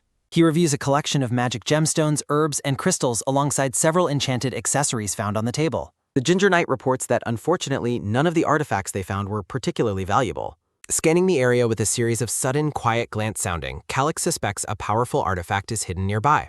He spots it. A sudden, sharp block sounding occurs. The knight warns his master not to act alone because the ruins might still be dangerous. Looking frustrated, Calix huffs and turns away from the knight's overprotective lecture. Ignoring the knight's confusion, the boy moves to the wall with a series of sudden, quiet fumble sounding. A sudden, booming rumble sounding fills the chamber as a massive secret passage slides open. Two figures walk toward the light. They find a high-tech observation room which Calyx identifies as being filled with security cameras. A room of monitors watches the ruins. Kraut notes the facility monitors multiple areas at once, while Calyx realizes they are viewing different parts of the ruins. Moving with a sudden, sharp step sounding, Calyx finds it strange that they missed this room during their initial search. They peer into a screen showing a large warehouse packed with barrels and wooden crates. The boy explains that the room on the monitor is actually a fake rune designed to fool intruders. He explains how ancient mages built decoy areas to trick grave robbers into targeting less profitable sections. The Ginger Knight cheers in realization, finally understanding that they have found the secret vault of House Kashalan. Moving with a series of sudden, sharp steps sounding, Kraut realizes they can loot the gold without travel, while Calyx recalls his game knowledge. Reaching out with a sudden, sharp grasp sounding, the blonde boy focuses on activating the central switch. He focuses on the switch. The knight praises his master's apparent magical talent, but the boy thinks he's being way too chatty. The Ginger Knight looks shocked. Moving with a sudden, rushing dash sounding, the knight runs toward the wall in total amazement. He shouts out that a brand new doorway has suddenly appeared. Moving with a sudden, sharp step sounding, Calyx explains that the path leads directly to the decoy vault. He tells the knight to move Gerard's hidden silver into the room, but first ask him to come closer. With a series of sudden, quiet swish sounding, the boy manipulates the control orb to look at the fake ruins. A sudden, humming whir sounding reveals a hidden door in the warehouse they didn't see before. Giving a sudden, quiet grin sounding, the blonde boy realizes the mines are directly connected to the fake ruin. The Ginger Knight wonders how they were able to mine so much silver without alerting the palace. They observe the mine through the screens, noting the workers only extract ore at set times. They realize why no rumors ever spread about this place, leading Kraut to declare the secret unforgivable. A devious plan forms. Calyx begins reconfiguring the security codes to ensure that nobody can enter the vault again. Letting out a sudden, quiet cockle sounding, he contemplates leaving a nasty surprise for his enemies. Looking over his shoulder, he reminds the knight to set up the scrolls they prepared earlier. Amidst a series of sudden, quiet fret sounding, the knight worries about leaving his lord alone, but Calyx insists it is safe. With a sudden, quiet bow sounding, the knight promises to return immediately after fulfilling his current mission. Moving with a sudden, sharp step sounding, the Ginger Knight departs from the glowing chamber. The boy lets out a sudden, soft ha sounding and performs a sudden stretch sounding now that he is alone. A sudden, quick click sounding echoes as his gloved finger presses a hidden panel in the wall. A sudden, heavy clunk sounding occurs as a secret compartment opens to reveal his prize. Amidst a sudden, bright flash sounding, Calyx identifies the Great Alchem's bracelet through a status window. The status screen explains that the artifact provides a protective barrier for 72 hours following a fatal injury. A glowing blue crest shines. A system notification warns that the user will die if the barrier is shattered by a powerful attack or if they are not treated in time. Looking at the glowing ring, Calyx thinks it is the perfect artifact for someone like him who has almost no combat power. Putting the ring on his finger, the blonde boy tells himself he needs to get going. His attention is taken by a sudden, soft huh sounding. Staring into a small wall recess, the blonde boy asks what he is looking at.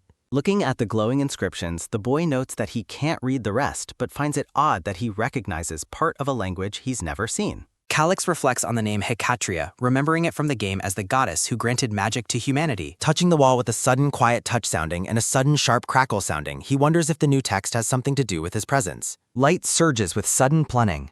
Tumbling through a void of energy, the blonde boy cries out that he can't see anything and wonders where he is. Speed lines flash Ricky Mishing. Looking down at a massive eye symbol on the floor, the boy asks what it is in shock. Staring at the massive pillars, Calyx wonders if this is the legendary Holy Temple and realizes what the entities around him must be. He stares at the glowing blue flames, realizing they are gods. A booming voice from a dark cloud screams out a refusal. Letting out a sudden pained sounding, the boy feels as though words are being forced into his head. Slamming her hands down with a sudden heavy slam sounding, a red-haired woman screams that what is happening is too inhumane to allow. A booming voice from the dark clouds mockingly asks who there is even human and reminds the woman that she is also something else. The dark clouds tell Hecatria that the decision was made by a majority vote and ask if she intends to break their covenant. The red-haired woman insists this is pure violence and refuses to agree, leading the dark clouds to call it a shame and decide to make her inhumane too. The dark clouds announce they will make it happen as a strike of energy hits the woman. Divine energy consumes the goddess. Letting out a sudden, pained sounding, the boy reflects that the song he feels makes his spine crawl with a fear he can't explain despite hearing nothing. A screeching blast of font. Hecatria falls through chaotic energy. Clutching his head in agony, Calyx screams that he can't stand the pressure anymore. A voice screams out Hacritri's name as she is engulfed in a void of energy. Hearing a sudden pained gasp sounding, the dark cloud tells the goddess that because she is now only half a god, they will no longer use her name. The dark cloud declares that she will now become an object of wrath and scorn for the very humans she once loved and treasured. Looking over the sweating boy, the dark cloud promises that those pests will chase her for years until she meets a gruesome end. Looking through a lens at the falling goddess, the dark cloud wonders what kind of face she will make when the end comes. The boy trembles in shock. Leaning against the wall with a series of sudden, rhythmic thud sounding, the sweating boy asks if the vision is finally over. Accompanied by a sudden bright flash sounding, a window announces he has gained Hecatria's first divine shard and the divine rank skill Pena Tellum. Calix cries out in disbelief, noting that gaining a divine rank skill is absolutely ridiculous. The blonde boy reflects that while skills normally rank from F to S or even unique ranks, divine rank skills are on a different level.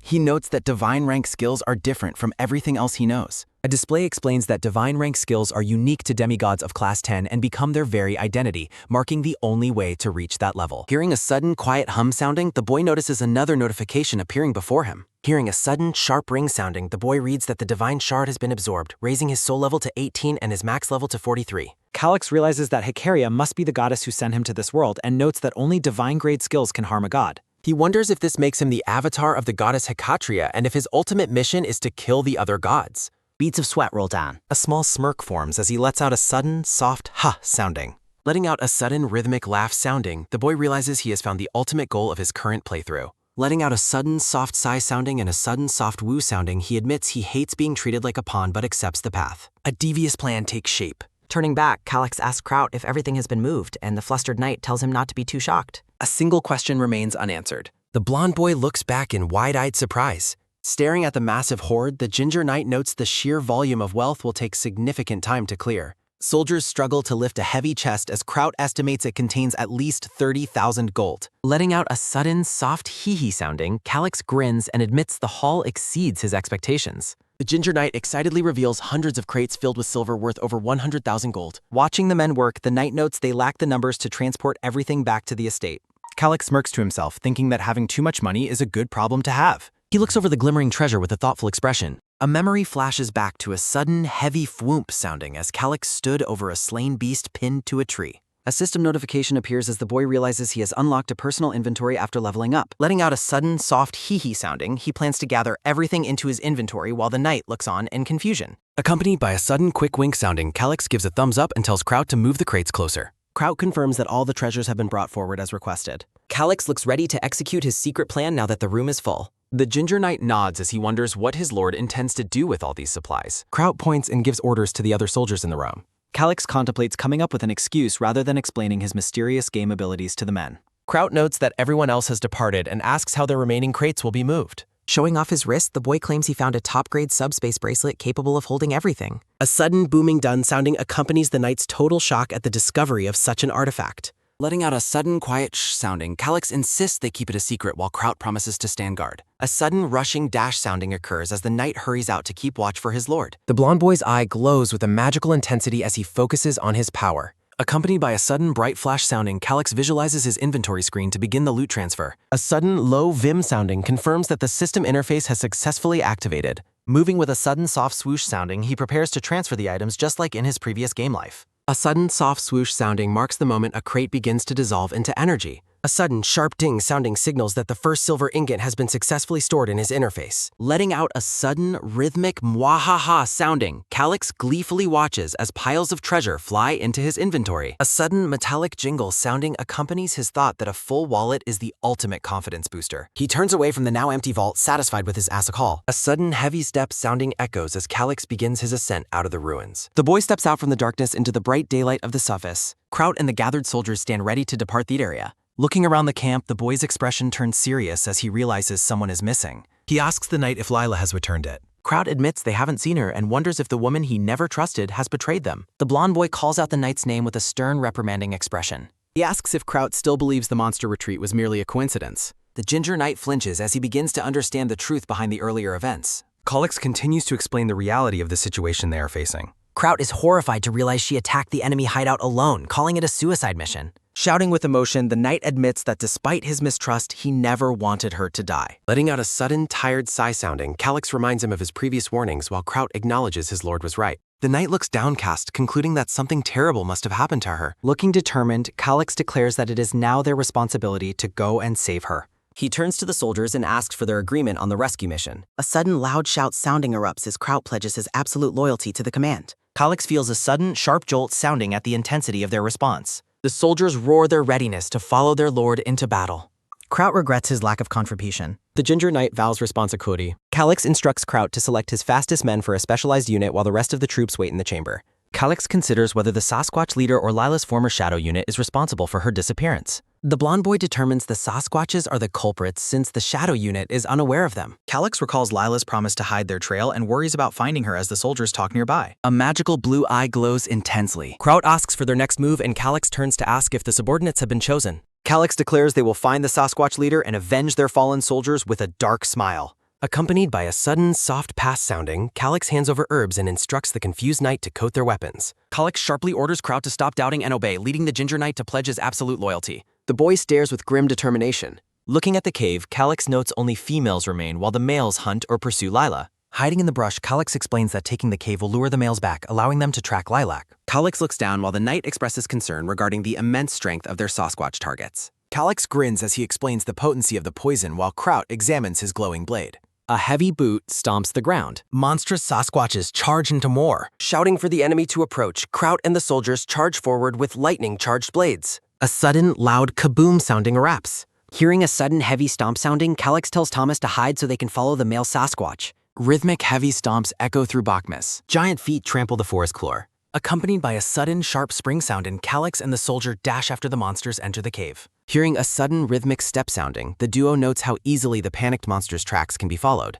Letting out a sudden, pained oof sounding, the soldier carries Calix as instructed to follow the largest tracks. Calix points the way forward. They race along a giant trail. While being carried, the blonde boy asks his soldier if he has fallen for Lila. Teased about Lila's beauty, the brown-haired soldier denies it and tells the boy to focus on the tracks. The soldier admits he didn't expect Lila to volunteer for such a dangerous mission. Calix reflects that her volunteering means she needs them as her only current source of shelter. A grayscale memory of Lila smiling. Calix wonders if his focus on survival caused him to overlook the human elements of his companions. The boy's eye narrows as he reflects on the decisive power of the mountain rangers and their origins. Calix suspects that figures like Viscount Serbio may have intentionally trained those forces for a specific purpose. Accompanied by a sudden, heavy thud sounding, Kraut stands in the cave entrance with his sword drawn.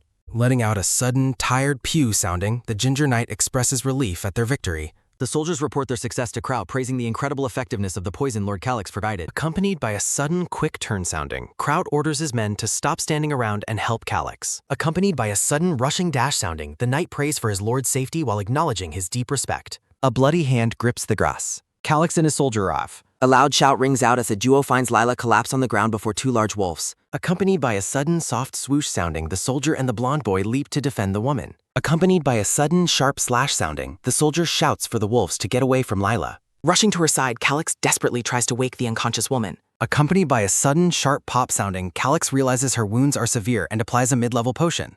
Hearing a sudden pained sounding and a sudden soft shimmer sounding, the boy is relieved she is alive. Letting out a sudden pained her sounding, the boy's interrupted as the Ginger Knight calls his name. Calix directs the soldier to help lift Lila after the area is cleared. A sudden, soft trickle sounding accompanies the healing potion as it is carefully administered.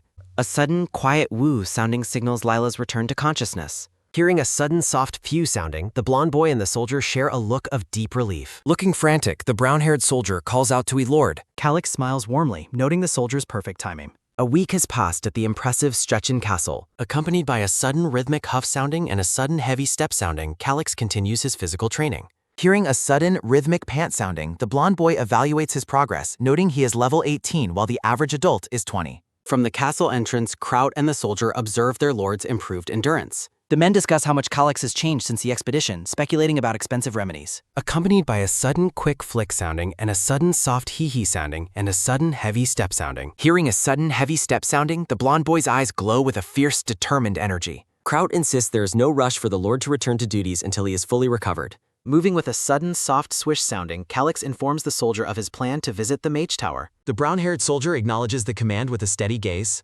Accompanied by a sudden, soft wipe sounding, the boy cleans himself up after his workout. Hearing a sudden, heavy step sounding, Kraut notes that the soldier's trust in the young master has solidified. The Ginger Knight reflects on how the boy's wisdom has become unquestionable despite his mysterious nature. Kraut watches the blonde boy walk away, feeling a deep sense of conviction. Looking at his fellow soldier, Kraut vows to stop letting his doubts hinder Lord Calix's progress. The brown-haired soldier points out that the lord currently lacks significant authority. They discuss the necessity of the coming-of-age ceremony and reaching Class 4 for the young lord. Hearing a sudden soft ripple sounding, a foot dips into a clear pool as the narrator reflects on the territory's past. Accompanied by a sudden soft splash sounding, the boy relaxes in the bath while thoughts of finding a successor turn to him. The scene shifts to the imposing branch of the Mage Tower in Shukton. A sudden sharp knock sounding echoes through the massive spiral library. Accompanied by a sudden heavy creak sounding, the door opens to reveal the visitors. Calix and his soldiers step across the threshold into the magical research facility. A bespectacled woman with orange-brown hair reacts with a start.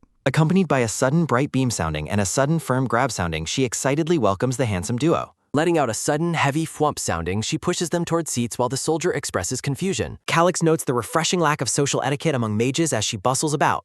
Accompanied by a sudden rushing whoosh sounding, the woman offers them tea with a flourish. Hearing a sudden light float sounding and a sudden sharp clatter sounding, the guests watch in awe as the tea set moves on its own. Accompanied by a sudden firm grab sounding, she prepares to serve the drinks. A sudden quick touch sounding occurs as she handles the delicate porcelain. Hearing a sudden rhythmic steam sounding, Calix realizes she is heating the tea with high-level magic. A sudden bright flash sounding reveals the woman's identity as Roseanne Dreamwalker, a powerful Class 5 mage. Letting out a sudden soft trickle sounding, the hot tea is poured into the cups. Letting out a sudden soft chuckle sounding, the mage remarks that such elegant visitors seem out of place. Accompanied by a sudden soft chuckle sounding, Calix returns the compliment while the soldier wonders about his lord's preferences. The boy deduces that her skill and age make her a prized pupil of the Mage Tower's Heck. Roseanne is delighted by the suggestion that she is in her early 20s. Accompanied by a sudden bright sparkle sounding, she laughs and reveals she is already in her 30s. Accompanied by a sudden quiet chatter sounding, she describes her simple beauty routine while the soldier listens in disbelief. Sunlight filters through the high windows of the quiet library.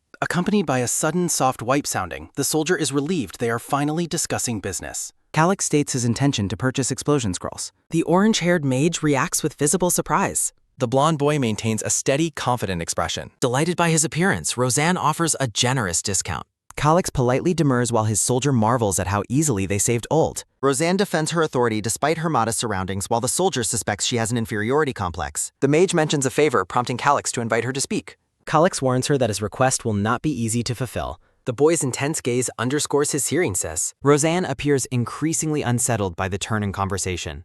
Accompanied by a sudden quick twitch sounding, the woman grips her teacup. Accompanied by a sudden sharp pff sounding, the mage spits out her drink in shock. Accompanied by a sudden nervous gulp sounding, the brown-haired soldier watches the tense exchange.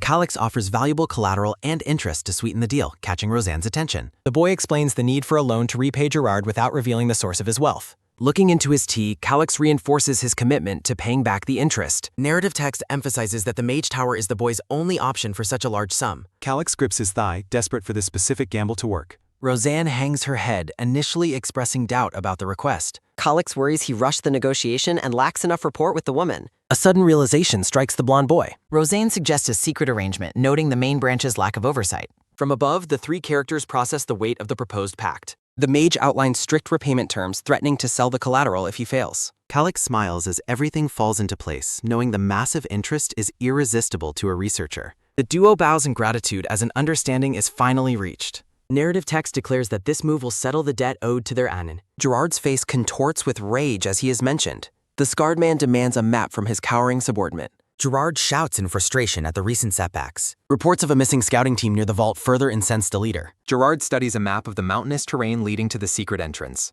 Accompanied by a sudden heavy thump sounding, the man realizes how quickly a direct route could be traveled. A look of horror crosses Gerard's face as the truth dawns on him. Accompanied by a sudden, rushing whoosh sounding, he orders an immediate march to the Golda Plateau. The scene shifts to a dense forest bathed in the red glow of Pyle. A massive rock golem rises from the earth with a terrifying presence. Panicked soldiers scramble as their leader tries to maintain order against the giant. Accompanied by a sudden rushing whoosh sounding, the golem's massive stone fist plunges toward the terrified men. The soldiers realize they have no way to escape the colossal strike. Accompanied by a sudden loud kaboom sounding and a sudden heavy thud sounding, the monster crushes its targets. A mangled soldier lies motionless on the blood-soaked ground. The survivors are paralyzed with fear after seeing their strongest members fall instantly. A moment of stunned silence hangs over the battlefield. Accompanied by a sudden sickening crunch sounding, the golem continues its merciless assault. Accompanied by a sudden wet splatter sounding, a blood-spattered soldier calls for others to stay alert. The chaos of battle obscures the movement of those trying to survive. Accompanied by a sudden sharp thwack sounding, a desperate command for an all-out attack is given. accompanied by a sudden low rumble sounding, accompanied by a sudden soft swoosh stabbing, accompanied by a sudden deep roar sounding. The massive golem towers over the panic-stricken soldiers who scream in terror as they realize they face another night-level threat. Hearing a sudden loud kaboom sounding, the men shout for everyone to watch out before their cries are cut short by a devastating impact. Gerard's face contorts with a grim, hateful resolve. The dark-haired soldier is shaken by the golem's impossible appearance in the wilderness. He concludes that because golems do not occur naturally, a powerful mage of at least class 5 must be nearby controlling the beast. When a desperate soldier begs Master Gerard to retreat and regroup because they are losing too many men, the blonde leader erupts in a frenzied command for him to shut up. Hearing a sudden sharp gasp sounding, the soldier recoils from his master's unhinged fury. Gerard screams that the funds must be delivered to the Marquis in 3 days and orders his men to crush the obstacle within the next 24 hours. A wide-eyed stare reveals the leader's madness. He threatens that if they fail, every man present will die on that battlefield. Night falls over the quiet mage tower. Roseanne giggles and wonders if the unexpected gift Calix mentioned might be intended for a secret lover. Accompanied by a sudden cold shudder sounding, Calix flatly denies the idea while the maid shamelessly admits she would love a present from him. Lila observes the interaction from the doorway. Accompanied by a sudden heavy creak sounding, the brown-haired girl watches from the shadows, resenting the sly fox for trying to seduce Lord Calix. Kraut and Lila enter the chamber together. The Ginger Knight reports that they have successfully moved all requested items into the tower storage room. Lila radiates an intense, silent irritation. Calix offers his calm approval of their work. Accompanied by a sudden, soft sliding sounding, the boy presents the mage with the item she requested. Accompanied by a sudden, heavy step sounding and a sudden, soft whistle sounding, the attendants walk toward the carriage as Lila wonders why the Lord is flattering the mage while Kraut feigns ignorance and decides to keep his thoughts private. Lila remains deep in silent, suspicious thought. Roseanne reacts with ecstatic joy, barely able to believe the offering is actually for her. A pearl necklace glimmers in the box. Calix reflects on the irony of using an artifact found in ruins to manipulate the greedy researcher. Accompanied by a sudden quiet shh sounding, Roseanne reminds him of their agreement to keep the transaction secret to avoid official paperwork and potential rejection. The blonde boy realizes her excuses are merely a cover for her desire to pocket the massive interest for herself. Calix agrees to maintain their business relationship as Roseanne celebrates the significant boost to her scroll sales. He notes her sharp intelligence, recognizing that she is trying to pry for information without him noticing. Calix offers a polite smile, claiming he only needed supplies to replenish those used while developing a mine. Roseanne is stunned that he would waste such expensive magic on simple digging and asks if he discovered a gold mine while the boy decides it is time to leave. Accompanied by a sudden sharp clack sounding, the boy promises to share more next time and bids the lady a charming farewell. The orange-haired woman stands frozen in surprise. Letting out a sudden, soft chuckle sounding, she watches from the door as the Lord returns to his attendants at the carriage. A sudden bright flash sounding reveals a system window confirming his possession of 600 bonds worth 100 gold each. Letting out a sudden, dark hee-hee sounding, Calix prepares for the next phase of his scheme. He looks forward to seeing Gerard's reaction when the man realizes his secret stash has been stolen. Narrative text explains how Viscount Serbia once viewed Calix as a weed to be crushed, never expecting his assassination attempt to ultimately fail. Accompanied by a sudden, heavy step sounding, the boy boards the waiting carriage. His eyes burn with cold resolve as he declares his vengeance has only just begun. Accompanied by a sudden heavy tug sounding and a sudden soft umph sounding, the soldiers strain to restrain the golem with thick chains. Hearing a sudden sharp clatter sounding and a sudden heavy clang sounding, the chains wrap securely around a stone pillar. Accompanied by a sudden sharp crack sounding, a heavy anchor sinks into the golem's glowing core.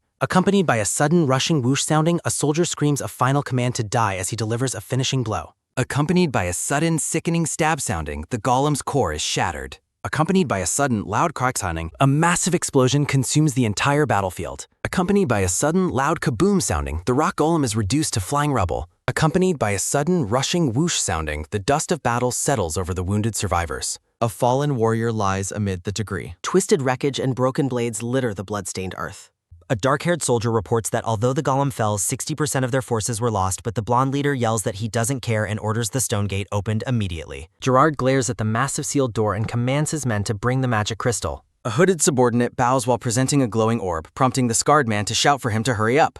Accompanied by a sudden soft tap sounding, the blonde man fits the silver crystal into the gate's lock. Hearing a sudden, sharp beep sounding, Gerard is shocked as a red system warning declares him an invalid user and activates the defense system against his illegal entry. Gerard screams in confusion as the system beeps again, starting a 3-minute countdown and warning everyone to step away from the entrance. Accompanied by a sudden soft tap sounding and a sudden frantic beep sounding, the desperate man tries the crystal again to no avail. Hearing a sudden sharp beep sounding, the intruder stands frozen as the gate detects his continuous illegal attempts. Accompanied by a sudden heavy kick sounding, Gerard strikes the door in a blind fury while the countdown reaches 95 seconds. Holding the orb, the blonde leader demands to know why nothing is working as his subordinate begs him to step back and assess the situation. Hearing a sudden sharp beep sounding and a sudden rushing rush sounding, the group scrambles to get their master to a safe location. System notifications announce the activation of Stage 1 of the defense system. The men recoil as white energy ripples across the clearing. Accompanied by a sudden rushing swoosh sounding, the system summons a horde of red-eyed monsters that descend upon the terrified soldiers.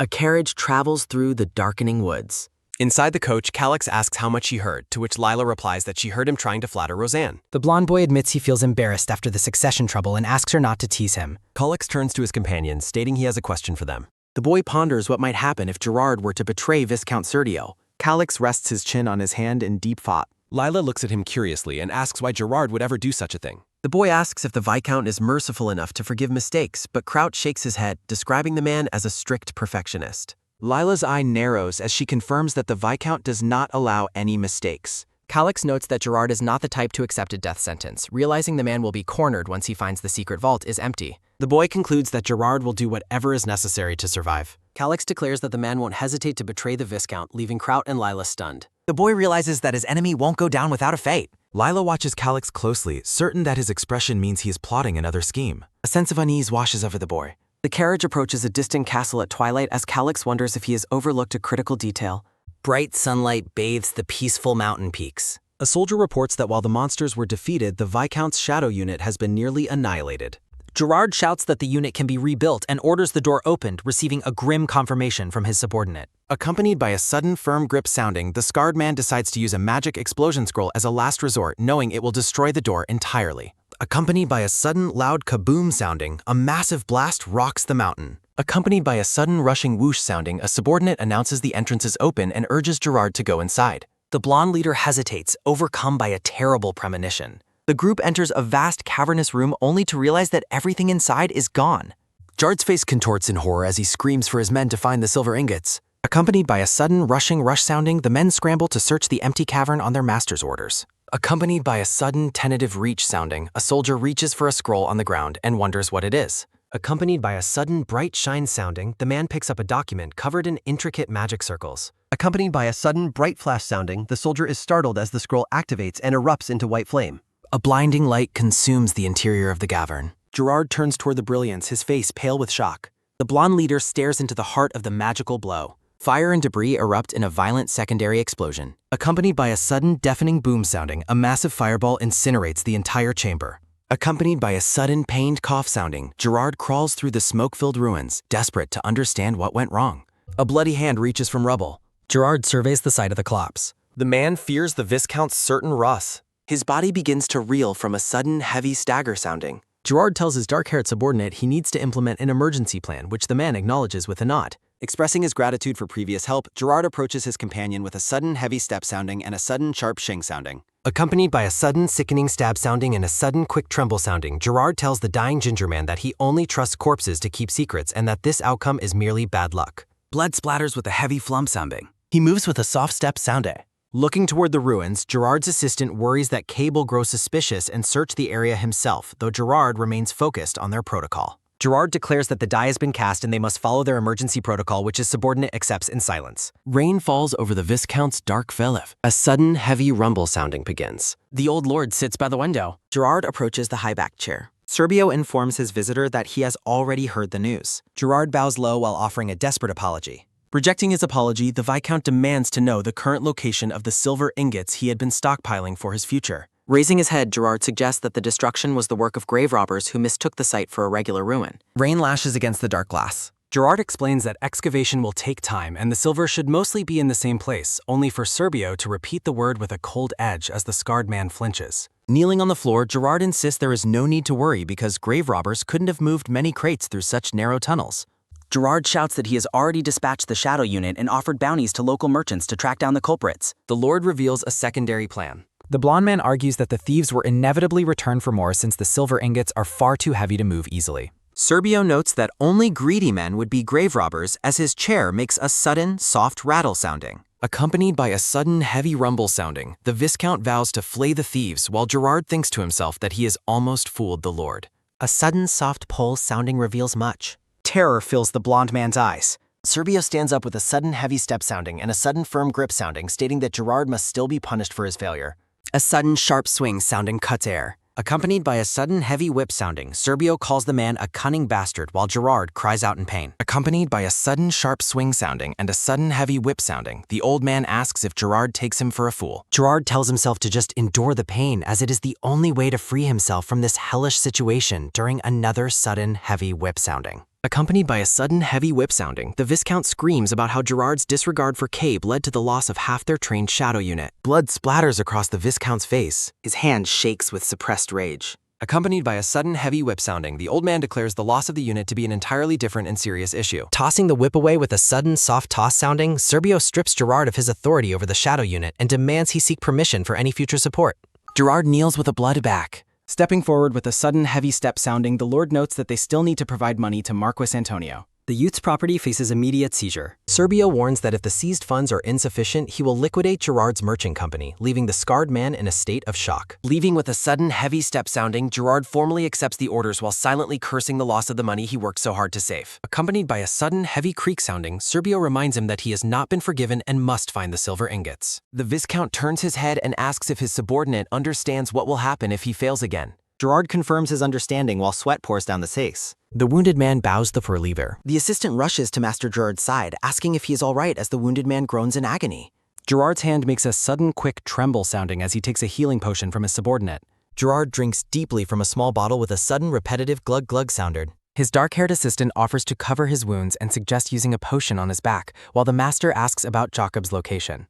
Moving with a sudden rhythmic trudge-trudge sounding, the assistant apologizes for the delay and reveals he disposed of Jacob because he was no longer useful. As a carriage arrives with a sudden loud clank sounding, the dark-haired man reports they recently acquired Tatar, a brown-haired boy with green eyes from the desert tribes who resembles Lord Calix. Gerard dismisses the news with a sudden tsk sounding, deciding he must endure the situation for now. Stepping onto the path with a sudden heavy step sounding, Gerard asks how the preparations are going. Taking a seat with a sudden soft sit sounding, the assistant asks if escape is truly possible given that the enforcers will track them down. Gerard reports that over half of the shadow unit has been neutralized. Noting that the remaining members are searching for the fictitious tomb robbers he invented, Gerard smirks as his assistant responds with a silent, affirming nod. A carriage travels over a bridge with a sudden rhythmic clip-clop sounding as Gerard reflects that the situation might actually be beneficial. He grins, stating that they need to amass as much wealth as possible to establish themselves in a new region. The assistant reflects on how Calix shifted the power dynamic for the title so quickly and wonders if the boy can really be thwarted. Rain falls from a clear, bright sky. The scene shifts to a large castle where a heavy, echoing step sounding rings out as time passes. A brown-haired messenger enters with a sudden quick clack sounding to alert Kraut, who asks what is happening. The green-eyed boy explains that a visitor wants to discuss the loan. Kraut notes the situation is exactly as the young master predicted and orders the boy to escort Lord Calix, ignoring his confused query about why the elder isn't joining them. The elder man explains that the young master has proven himself capable of leadership and he wishes to protect him from the shadows without undermining his authority. The brown-haired boy accepts the exclamation. Gerard greets Calix with a mockingly friendly tone, noting the boy has been working on his body. Calix shuts down the pleasantries, demanding he drop the cocky attitude and get to the point. Smirking, the scarred man agrees to be blunt. With a sudden radiant beam sounding, Gerard announces the start of foreclosure proceedings, claiming House Jacine cannot repay the 60,000 gold debt. The scarred man declares he will begin sealing the castle's valuables, prompting Calix to ask what would happen if he refused. Gerard picks his nose with a sudden wet dig sounding, stating his intent to appoint a mediator to monitor the boy. He flicks away debris with a sudden quick flick sounding, inciting the brown-haired guard to shout in outrage. Laughing, Gerard warns that violence will only worsen their situation and that he is the one who decides how to recover his funds. Calix smirks, suggesting that Gerard could postpone the repayment if there were a valid reason. The scarred man suggests he could arrange a postponement if the boy showed some gratitude, which Calix recognizes as a blatant request for a bribe. The blonde boy reflects on the irony of the loan shark's pressure when the deadline hasn't arrived, wondering if the man is desperate for money. A spark of realization lights up the boy's blue eye. Calix deduces that the man realized his stash was stolen and hopes to squeeze more funds from the boy, but he reveals he has already secured the repayment and owes no gratitude. Gerard is stunned into silence by a sudden rushing swoosh sounding as Calix claims to have the money. Grinning, Calix asks why the man is so shocked, noting he is reacting exactly as anticipated. With a sudden rustling heap sounding, Calix presents a pile of blank bonds issued by the royal palace. Gerard stares at the documents in disbelief. The scarred man realizes the bonds are authentic and wonders how the boy obtained such a massive sum, contemplating stealing them to escape abroad since they are easier to carry than heavy silver ingots. The boy lets out a soft, knowing chuckle as Gerard considers his options. Placing a heavy silver bar on the desk with a sudden loud clink sounding, Calix startles the older man. Calix reveals he discovered 420 crates, each containing 32 silver bars. Terrified, Gerard wonders why the boy is admitting to being the silver thief and if this is a threat to expose him to the Viscount. He panics at the thought that his plan to run away has been discovered. The scarred man fears for his life if Viscount Serbio learns the truth. Calix points out the dire consequences Gerard would face if it were revealed he fled with the Viscount's secret funds. Smiling, the boy presents his guest with two distinct choices. He explains the first option is for the man to admit the money was stolen under his watch and face the fallout. Gerard reacts with a sudden pained grit sounding. Calix realizes he has his opponent completely cornered and decides to offer him a small amount of leeway. The boy offers to help the man survive and escape, calling it a rare opportunity. The brown-haired soldier wonders what his master is plotting. Calix clarifies that simply helping him leave the territory isn't enough. He promises to provide a trustworthy ally to ensure his safety. The scarred man asks if he is being requested to pledge allegiance to the young lord. He notes that since he is already under the control of a powerful individual, he wouldn't be very useful in that regard. Gerard laughs and realizes that a more influential person is needed and that Calix can facilitate an introduction. Calix smirks and remarks on how sharp the man is. Accompanied by a sudden sliding slide sounding, Calix pushes a document forward. He explains that the assistance comes with a cost and demands that the document be signed before he provides further instructions. Gerard let out a sudden shocked gasp, sounding upon seeing a receipt confirming House Szczecin has repaid its debt to the Milsers Company in full. He then let out a sudden mocking snicker sounding when he realizes royal bonds were used for the payment. Gerard laughs hysterically, praising Calix for fooling the world with his capability.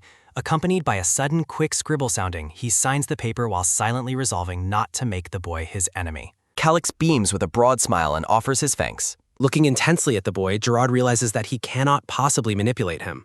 A brown-haired soldier with green eyes stands nearby holding a rolled-up scroll. Calix looks down with a cold, calculating expression while steepling his fingers. Gerard and his assistant bow as a green carriage departs from the castle gates. Calix and his guard watch them leave from a distance. Accompanied by a sudden rhythmic clop sounding, the soldier asks if this was all part of the master's plan. Calix denies it but notes the necessity of securing a powerful supporter. A narrative box reveals that the most probable candidate for their support is the Emperor's eldest son. The text identifies this candidate as Prince Bale. The soldier expresses concern that they effectively handed a supporter over to Gerard. Calix laughs and explains that a man like Gerard will never limit himself to supporting just one person. Calix explains that sharing a good prospect earned them 60,000 gold and that their gains far outweigh any losses. The green-eyed soldier accepts this reasoning. Walking back toward the castle, Calix tells his guard that he will understand the full situation in time. The soldier affirms his trust in his master. Viscount Serbio's Lord Chamberlain rushes into the room with an urgent report. Accompanied by a sudden quick flip sounding, Serbio looks through a ledger and asks for the news. Kneeling, the Chamberlain reports that the Milsers Company's executives have gone into hiding.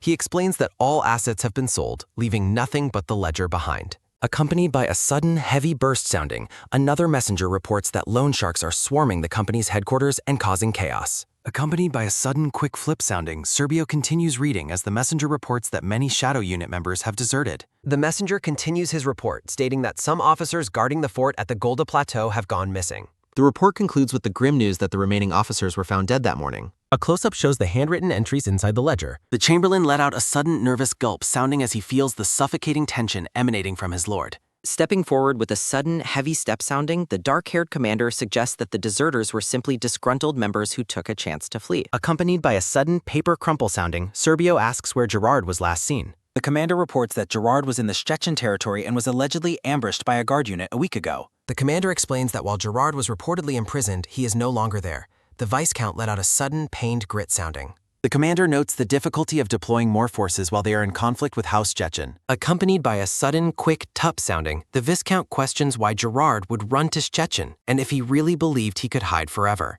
Serbio gazes intensely at the page, noting that he never expected the man to be such a fool. Serbio erupts into wild laughter from his chair, causing his subordinates to let out a sudden, fearful flinch sounding at the dark aura surrounding him. The Lord calls out for his Chamberlain. Accompanied by a sudden heavy slam sounding, Serbio orders someone to go to the Golda Plateau fort and check the secret vault. Turning with the sudden sharp turn sounding, the Viscount demands a check to see if the crates of silver are still there. The Chamberlain reminds him that the mine was supposedly collapsed and buried. Pointing a finger, the old man orders them to dig through the dirt if necessary to verify the silver's presence. Serbio tells the commander to withdraw trackers from Szczecin, reasoning that Gerard has likely fled that area long ago. The commander asks if the search should be stopped entirely. Accompanied by a sudden soft rattle sounding, Serbio orders a watch on the ships along the Ellen River. He states that if Gerard isn't found in 2 weeks, the search can end, as he plans to recover his funds eventually. Stepping forward with a sudden heavy step sounding, Serbio orders the chamberlain to prepare for their departure. The Viscount walks away with a look of suppressed rage. At Marquis Antonio's castle, a voice remarks that even perfectionists can make mistakes. In a massive dining hall, Serbio sits at a long table. Marquess Antonio notes that a key piece of his plan has disappeared. Sitting in his study, Antonio reflects that they might have acted too hastily. Antonio notes that Count Colin Szczecin was a knight of great potential who was close to reaching the 7th class. Serbio argues that if a man like Colin had supported the king, it would have been nearly impossible for them to maintain power against the royalists. Antonio notes that it is too late for regrets now. Tapping his finger with a sudden, repetitive tap sounding, Antonio expresses confidence that the enforcers will eventually capture the man who fled with the money.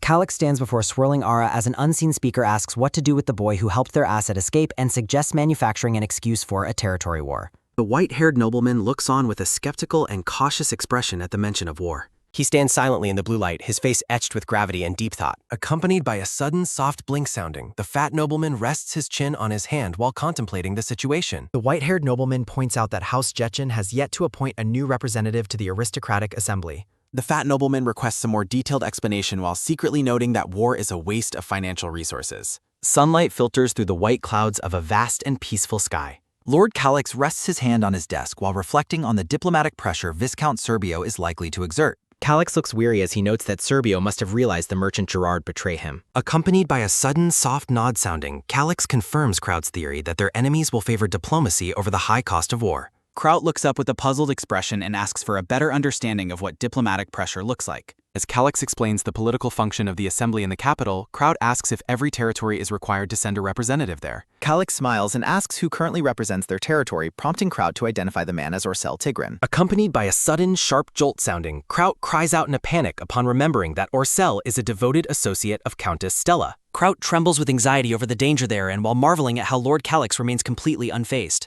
Accompanied by a sudden, soft hee-hee sounding, Calix offers a sly smile and tells the boy to keep this tactical lesson in mind. He advises Kraut that it is strategically sound to intentionally leave a small opening for an enemy to discover. Accompanied by the sudden, quick sounds of a fidget and a grin, Calix explains that appearing too perfect only forces enemies to look deeper for a true weakness. A floating parchment reveals Elsina, the grand capital of the Lock Kingdom, which boasts a 500-year history. The city is shown as a sprawling metropolis home to a population of 250,000 citizens. The royal palace towers over the city as the seat of power for the benevolent King Clivio Krakow.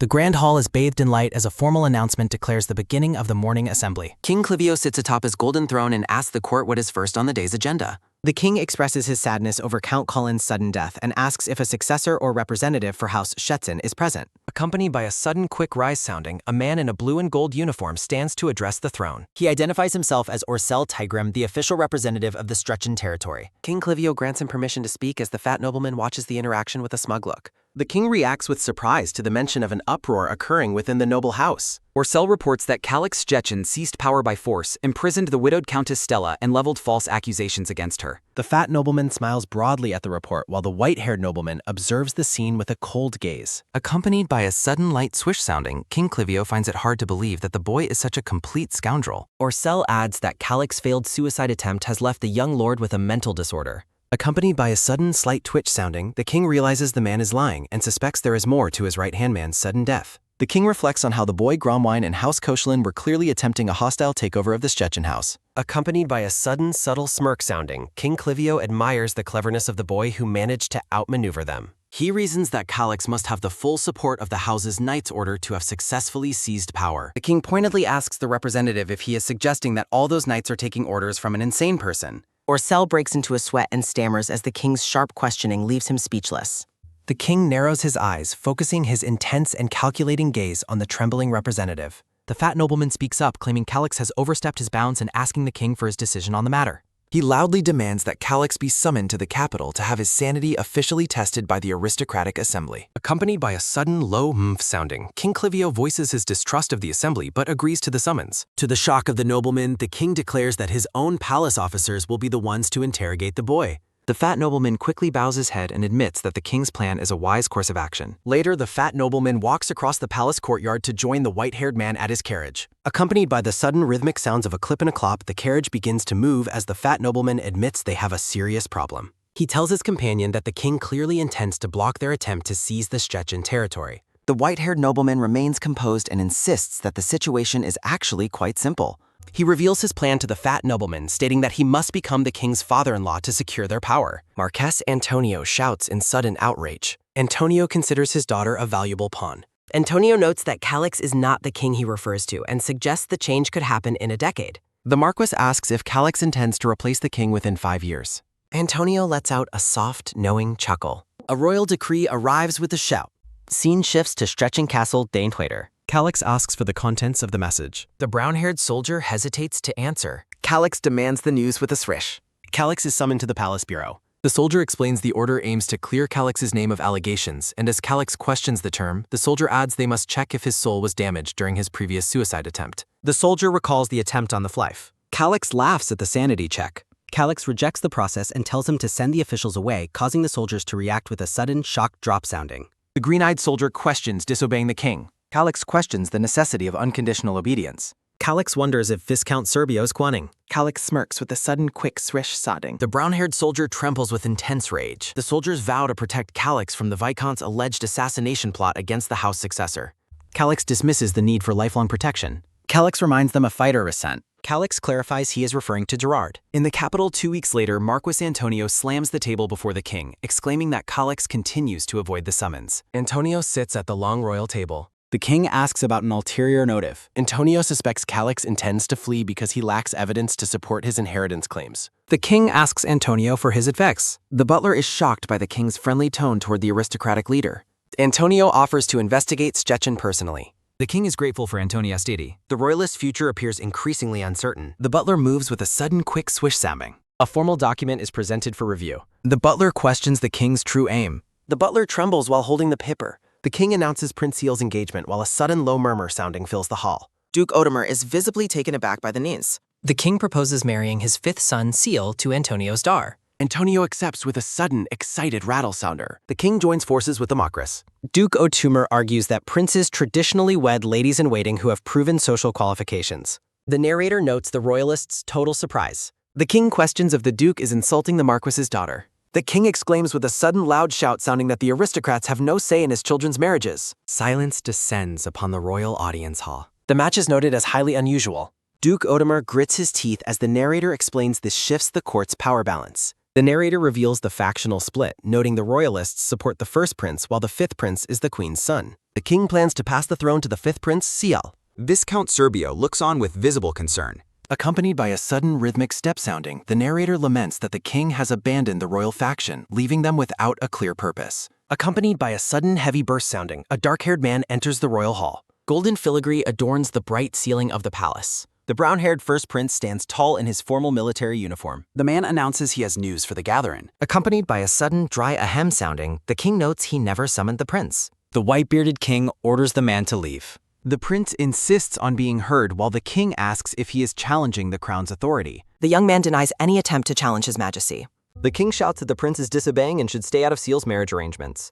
Prince Gale clarifies he is not interested in the marriage but has found urgent information for the king and the gathered lords to hear. Gale apologizes for his rudeness as the king asks what he has to report. The king waits in tense silence for the nays. Accompanied by a sudden, sharp raise sounding, Gale presents a letter from the Deputy Count of House Szczecin, Russell Nigel. The king is shocked to hear about House Szczecin, thinking the matter was already resolved. Serbia speaks up, noting the capital still has unanswered questions regarding the events at House Szczecin. Serbio points out that Calix neither came nor sent a messenger and reminds everyone that Marquis Antonio is his master. A vision of a woman and a man appears as the voice asks everyone to remember whose manhole was closed by Calix. Accompanied by a sudden loud shout sounding, Antonio asks if he is being called untrustworthy. The Marquis seethes with rage at the table. Serbio argues it is not about trust, but about the fairness of presenting a biased witness. Antonio asks why they should trust Nigel instead, suggesting he might be colluding with a criminal like Calix. Serbio thinks to himself that the Marquis has fallen into his trap. Serbio speaks loudly, praising Nigel as an honorable, chivalrous warrior who hates injustice. Serbio notes that Nigel is a war hero with a Royal Medal of Honor, making it impossible to doubt him. Antonio realizes he has been played, while Serbio argues that doubting Nigel is like doubting the kingdom's entire system. The king tells everyone to stop jumping to conclusions, defending the Marquis's intentions. Antonio quickly pivots, claiming he does not personally distrust Nigel, but thinking that he must avoid criticizing the man here. Gale suggests hearing the letter's contents before continuing the quarrel. The king agrees and tells the first prince to read the letter aloud. Accompanied by a sudden, quick rustle sounding, the prince prepares to read. The letter confirms an assassination attempt at House Szczecin and states Gramwine chose to lose his manahole to avoid death. Accompanied by a sudden, heavy rise sounding, Gale reads that the knights unanimously agreed to the sentence issued in Nigel's name as Antonio curses. Gale concludes his formal report to the court in assembly. Accompanied by a sudden, rhythmic step sounding, the first prince is addressed by name. Accompanied by a sudden, quick turn sounding, Marquis Sorvinel asked to verify the signature since he served with Nigel. The text identifies the gray-haired man as Marquis Sorvinel, the Sword of the Kingdom. The narrator explains that Sorvinel's respect for Nigel makes it politically foolish for anyone to attack Nigel in his presence. Sorvinel confirms the signature is authentic and thinks that Antonio was wrong to try and tarnish such a man's name. Looking down from above, the narrator notes that the power balance is shifting now that Sorvinel has intervened. Antonio is panicked, realizing the first prince's timely arrival has given the royal faction a new leader to rally around. The court factions have now split between supporting the first prince and the fifth prince. As a new succession conflict begins, Antonio resolves to settle the business with House Szczecin first. Accompanied by a sudden, pained clench sounding, Antonio backtracks and claims he never meant to doubt Nigel's honor. Accompanied by a sudden, sharp raise sounding, Antonio demands further investigation into the young lord. Serbio calls the suggestion ridiculous, stating the count's title cannot remain unclaimed forever. Serbio notes that Calix is only 15 and hasn't even learned the skills needed for knighthood. Marquis Sorvinel silently considers the standards expected of high-ranking nobles in their kingdom of knights. Marquess Antonio scoffs at the idea of a 15-year-old swordmaster. Accompanied by a sudden, quick nod sounding, Duke Ottomer observes that Antonio himself only achieved that rank at 50, suggesting it is unfair to expect the same of the young successor, though he insists the boy must at least reach the level of a user to inherit the title. Calix stands amidst a brilliant light. The boy must prove his potential. Accompanied by a sudden, low umph sounding, the narrator explains that 15-year-old Calix would normally need several years to become a Class 4 user. The Duke notes that this timeline ensures Antonio will not initiate a war against House Szczecin in the immediate future. Accompanied by a sudden, quick nod sounding, Serbio admits the delay is due to the complex royal marriage arrangements but views the situation as an advantage for their faction. The king announces he is ready to deliver his official ruling. The king decrees that the aristocratic assembly will form a special investigation unit to look into the Szczecin assassination attempt, with a final sentence to follow if evidence is found. Accompanied by a sudden, quick nod sounding, the king specifies that the investigation will only last until Calix reaches the level of a user. The king promises to allow Calix to succeed his father as soon as he proves he is a Class 4 user, at which point the investigation unit will disband. Duke Ottomer praises the king's wisdom, while the narrator notes he remains ignorant of Calix's true capabilities and only sees him as the son of a genius. Antonio internally rages, dismissing Calix as a cowardly fool who could never dream of reaching the 4th class. Antonio and Serbio share a sinister laugh, confident the king's fair-sounding judgment actually favors them and will eventually leave their rivals fuming. Looking at the warriors of House Szczecin, Antonio considers the noble family a persistent nuisance that must be punished. Later that evening at the palace, a shout demands someone's attention. Antonio orders a servant to fetch Lanciano instead of Serbio. Accompanied by a sudden rhythmic knock sounding, Antonio decides to deploy his personal band of informants, the Variegata, just as a purple-haired man enters with a sudden, quick turn sounding. Lanciano offers his services to the Marquis with a polite bow. Antonio instructs Lanciano to carry out a task while keeping it a total secret from Viscount Serbio. Lanciano warns that the Viscount's sharp intuition makes secrecy difficult and suggests burying the mission under a mountain of paperwork to hide it. Accompanied by a sudden, sharp creakling sounding, Antonio slams his hand down, vowing to make his enemy suffer, while Lanciano snickers at the Marquis's visible irritation. Antonio recalls his past satisfaction with a Dark Knight and resolves to recruit another one for his current scheme. Antonio expresses his deep satisfaction with the previous assassin's secretive and efficient methods. The scene shifts to Prince Gale's palace later that night as Lanciano agrees to investigate the matter. Accompanied by a sudden, heavy clasp sounding, Prince Gale thanks a brown-haired man for his assistance, while the strategist humbly accepts the praise. Gale wonders who else could have devised such a masterful plan. Gale smiles as he considers the brilliance of seizing control of the royal faction just as the king abandons them. Accompanied by a sudden, warm smile sounding, the strategist admits he is still shocked that Lord Calix knew about the capital's events from so far away. The strategist claims his familiarity with the enemy's methods allowed him to predict the outcome, while secretly resolving to prove his worth so the prince remains interested in him rather than Calix. Gale finds it amusing that the strategist once served Serbio, who in turn serves Antonio. Gale assumes their enemies are upset, but the strategist warns him not to underestimate them even after their defeat. The strategist points out that the aristocrats still achieve their goal regarding the fifth prince's marriage. Accompanied by a sudden, soft sounding, Gale ponders a way to block the upcoming marriage. The strategist notes that royal marriages are under the king's sole authority, making intervention impossible. Gale dismisses his previous comment as mere thinking aloud, but the strategist warns him that future victories will be harder now that his enemies are wary of him. Prince Gale falls into deep thought. The strategist encourages the prince, declaring that he has stepped out of the shadows to become the new son of the kingdom. The strategist urges Gale to rally the royal faction and secure their belief in his eventual victory, prompting Gale to repeat the title of the son. Prince Gale smirks with quiet confidence. Accompanied by a sudden bright beam sounding, Gale surprises his companion by suggesting they invite House Jachin into their own faction. The strategist agrees, noting that Russell is a symbolic hero and that Gale's delivery of the letter already reassured the royalists. Gale considers the proposal as the strategist internally warns against giving Calix too much, likening the situation to a fisherman who stops feeding fish once they are caught. Gale smirks and mentions he assumed the strategist and Russell were friends since he carried the letter personally.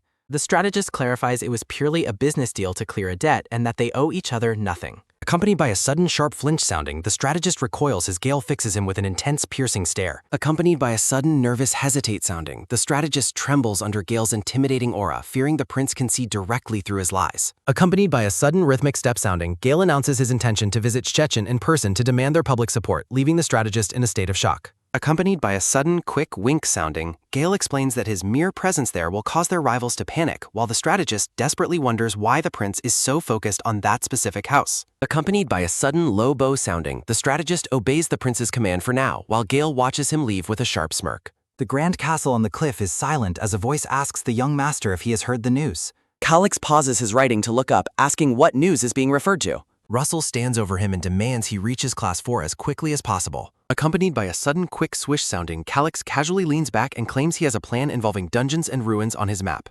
Accompanied by a sudden bright flare sounding, Russell glows with a menacing aura and declares that getting stronger needs no plan. Accompanied by a sudden intense flare sounding, Russell insists the only way is daily training and vows to make the boy a Class 4 user soon. The boy is left speechless and terrified, stammering a weak refusal. Accompanied by a sudden heavy lift sounding, hands seize the boy's torso despite his protests. Russell hoists the crying boy into the air and refuses to accept any excuses as the boy screams in despair.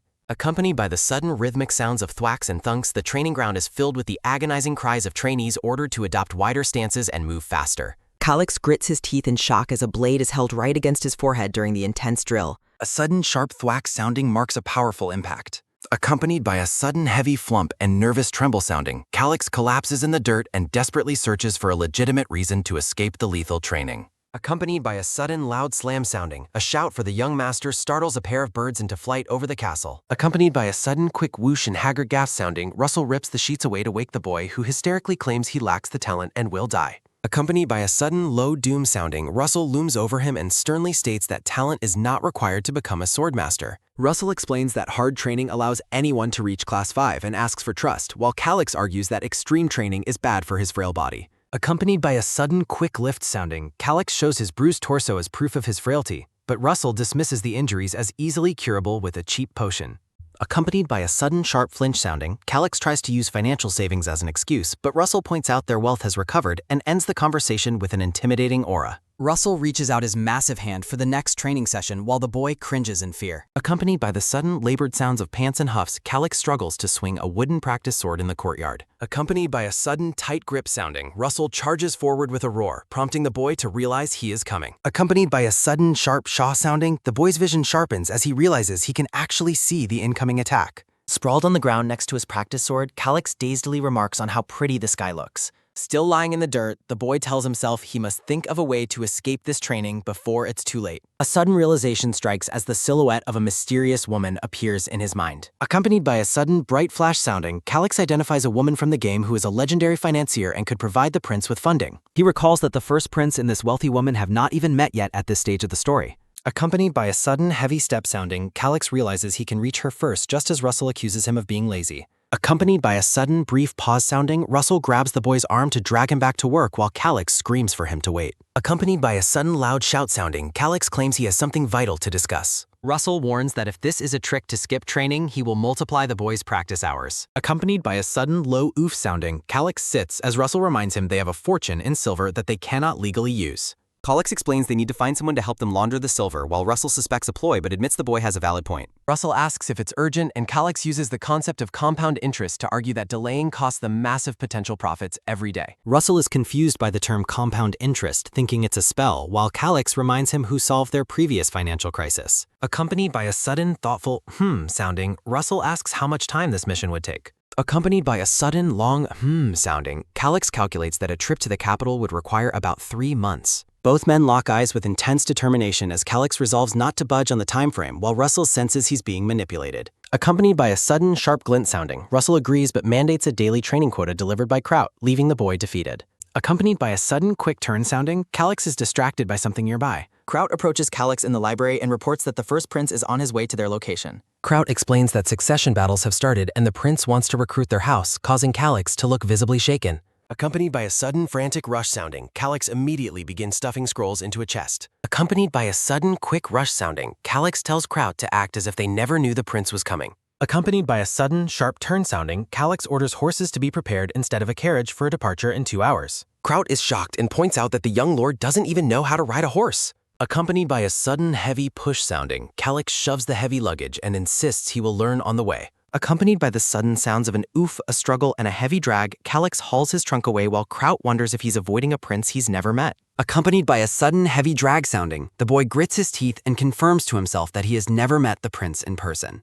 Calix recognizes the dark-haired hero Prince Gale from his memories of the game. A system window reveals Prince Gale's impulsive nature and elite combat capabilities. Calix struggles to decide his next move, fearing Gale's obsessive collection of talented lackeys. Calix frantically packs his trunk, determined to avoid being enslaved or killed by the prince. Accompanied by a sudden loud slam sound, and Kraut gasps in surprise. A fierce red aura punctuates a rebuke about allowing the young master to wander alone. Accompanied by a sudden angry fume sounding, Russell looms over a cowering Kraut. Kraut springs up and pleads for Lord Calix to wait. A desperate cry for Lord Calix echoes across the sky. 2 hours later, Calix paces irritably while waiting for his staff to finish. Calix glances back, frustrated by how slowly the servants are moving. Accompanied by a sudden sharp jolt sounding, Calix turns in shock. Calix demands to know what the brown-haired woman is doing with her luggage. Lila explains that many runaways left the Shadow Unit once it was disbanded. Calix asks the brown-haired woman where she intends to travel next. Lila admits she has no specific destination planned yet. Lila confesses her mind is blank despite her desperate desire for freedom. Calix stares at the brown-haired woman with a solemn, focused expression. Lila turns her head and asks if he had something to say. Calix advises Lila to seek out a specialized mana-breathing technique in Granada. Lila is shocked to hear about an artifact and technique tailored specifically for women. Calix dismissively tells her the information is no longer useful to him. The brown-haired woman smiles warmly and thanks him for the guidance. A close-up captures Calix's intent eye as he looks away. Calix tells himself there is nothing left for him to do for her. Accompanied by a sudden, light hop sounding, Lila mounts her horse. Lila smiles brightly and nods as she prepares through the part. Accompanied by the sudden, rhythmic sounds of clops and claps, Lila rides away. Accompanied by a sudden, graceful turn sounding, Calix hopes they meet again someday. Accompanied by the sudden, steady sounds of steps, Calix walks through a quiet graveyard. Calix stands before the gravestone of Arbu, a soldier who died honorably. Calix worries he's being too calculating regarding the memories of the fallen. Calix recalls Arbu's sacrifice while reflecting on why he let Lila go. Calix fears he still views the people around him as mere game characters. A call for Lord Calix interrupts his somber and introspective thoughts. Accompanied by the sudden, firm sounds of steps, Calix resolves to be friendlier next time. A single white flower sits before the soldier's grave in the sunlight. Kraut apologizes for the delay as Calix leads his trainees forward. Russell stands with a stern, imposing, and watchful expression. Accompanied by the sudden, rhythmic sounds of clops and clips, the caravan moves up. The scene transitions to the distant castle as night falls over the mountains. A grand feast is served as Prince Gale and Russell dine together. Gale remarks that the wine and company are more important than the food. Gale notes the successor's absence while Russell apologizes and explains the boy is traveling. Gale observes that the older man is only providing the bare minimum information. Russell drinks while Gale secretly finds his lack of tact shameful. Accompanied by a sudden, sharp clack sounding, Gale offers a formal toast to Russell. Russell remains silent, his expression cold and wary as he faces the prince. Gale looks down thoughtfully, his expression growing stern and serious. Gale suggests they move directly to the main point of our reading. Prince Gale demands Viscount Russell's formal support for his cause. Gale asserts Russell has made an enemy of Koshalin, notes they already appear to be allies, and reveals he personally delivered the Viscount's letter to the king. Russell bows his head and expresses his sincere gratitude for the prince's assistance. Accompanied by a sudden low creak sounding, Gale begins to ask how the message actually reached the capital. Russell looks surprised and asks if the messenger had not already reported the details of his arrival. Gale clears his throat and clarifies that he specifically wants to hear the Viscount's own point of view on the matter. Accompanied by a sudden tight grip sounding, Gale fumes internally about being made to look like an incompetent leader who ignores reports while questioning if Russell is doing it on purpose. Russell explains that Calix fell ill when the king's summons arrived, and the secondary messenger sent to explain the delay failed to reach his destination. Gale finds the disappearance of the messenger to be highly suspicious. Gale questions what could have happened to a professional messenger traveling on official roads, while Russell admits they only discovered the truth much later. Russell reveals that the horse simply tripped over some rocks and broke its leg, halting the mission. Gale sighs and urges the Viscount to continue with his story. Russell recalls that a man named Gerard happened to stop by during the crisis. Gerard pleaded for protection from Viscount Serbio and offered to forgive all debts owed by House Chechen in exchange. Gerard also promised to personally ensure the message was delivered to the capital. Russell admits he did not realize that accepting the deal would bring about such significant consequences. Gale concludes that he sees nothing suspicious about the story or the Viscount's conduct. Gale looks at the Viscount with a quiet and solemn expression. Gale views Russell as a respected knight but believes he lacks any outstanding talent or future potential. Gale dismisses Calix as a boy with a weak constitution who is completely useless to his political faction. Gale smiles broadly, deciding he will simply take whatever assets he needs from the family. Gale presses for the Viscount's final answer regarding their alliance. Russell remains silent, his expression unreadable under the prince's gaze. Prince Gale asks one more time if the Viscount will support his bid for the throne. Russell begins to deliver his formal response. Gale watches the Viscount's face intently, waiting for the words of loyalty. Russell officially pledges the support of House Chechen to Prince Gale. Gale chuckles to himself, triumphant that everything has gone according to his expectations. Russell adds that he has a specific favor to ask of the prince in return for his loyalty. Gale is surprised and asks for clarification on what kind of favor the Viscount desires. 3 days earlier, Calix warned Russell that Prince Gale would soon demand their support. Accompanied by a sudden, quick turn sounding, Calix explained that they cannot support the fifth prince due to existing political rivalries. Russell noted that Marquis Antonio supports the fifth prince and admitted they wouldn't be rewarded much for backing Gale. Calix paced while explaining that the prince knows they have no other choice but to join him.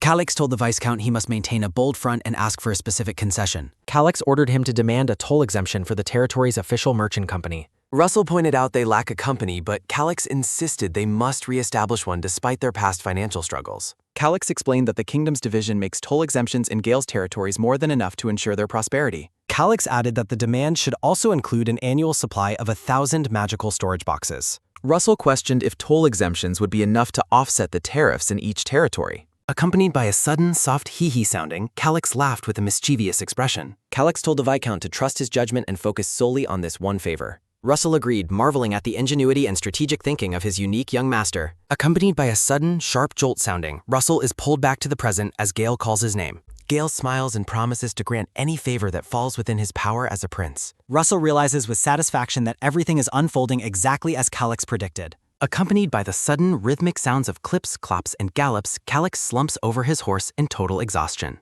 Kraut encourages the boy to hang in there, promising they will reach Pojanu in an hour. Kraut teases that the young master should have practiced riding more often. Accompanied by a sudden low grrr sounding, the boy barks at Kraut to shut up and insists the situation is not his fault. Kraut observes that Calix must be quite sensitive due to only being 15 years old. Calix fumes internally, vowing to kick the original owner of his body if they ever meet. While riding, Kraut asks why they are heading to Pojanu instead of the capital and wonders if they might encounter the first prince. Accompanied by a sudden, sharp freeze sounding, Kraut asks why Calix is so afraid of his highness. Accompanied by a sudden, loud shout sounding, Calix furiously retorts that one avoids a pile of dung because it is foul, not because of fear. Kraut continues the ride while clarifying that Calix is not actually running away from the prince. Calix humps and claims they merely switched the order of their travel tans. Calix denies running away, while Kraut silently thinks the boy's defensive attitude is quite cute. Kraut beams at his master while Calix worries about being treated like a child and fears that Russell's special training will take too long. Calix stares ahead with a solemn and focused expression. Accompanied by a sudden blue flash sounding, Calix explains to himself that he came to Pojanu first for a specific reason. A map reveals that clearing a dungeon near Pojanu will grant him a powerful S-rank skill.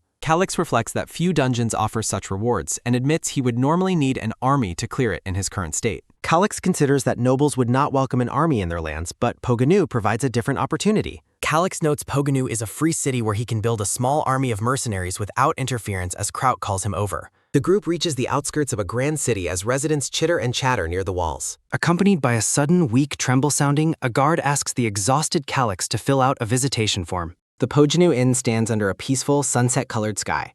Inside the stables, the horses munch on their evening meal. Calix addresses his gathered trainees and suggests they relieve some of their exhaustion before starting the expedition. Calix grins and asks if anyone knows of a good place to visit. The soldiers cheer enthusiastically and ask if they are truly allowed to go somewhere nice. Accompanied by a sudden sharp jolt sounding, Kraut is startled by the boy's mischievous laughter and suspicious plans. Accompanied by a sudden frantic rush sounding, the excited crowd of soldiers pulls Kraut along to let off some steam. The local tavern is filled with the hustle and bustle of patrons enjoying their drinks. The trainees admire the lively atmosphere and express their wish for such a place in their own territory. Accompanied by a sudden quick step sounding, a boy in a brown cap approaches the group of soldiers. Calix turns his head with a look of mild surprise. The young guide asks if they are out looking for a place to drink. Accompanied by a sudden light swoop sounding, the boy grabs Kraut's arm and promises to serve the biggest pints in the neighborhood. Calix agrees to follow the boy, much to the shock of his soldiers, as the guide thanks them happily. The tavern is loud with chatter and laughter as customers demand more ale. Accompanied by a sudden rhythmic swing sounding, the soldiers ask Kraut why he isn't joining in on the drinking. Kraut explains he must stay alert to protect Lord Calix, earning a salute of respect from his comrades.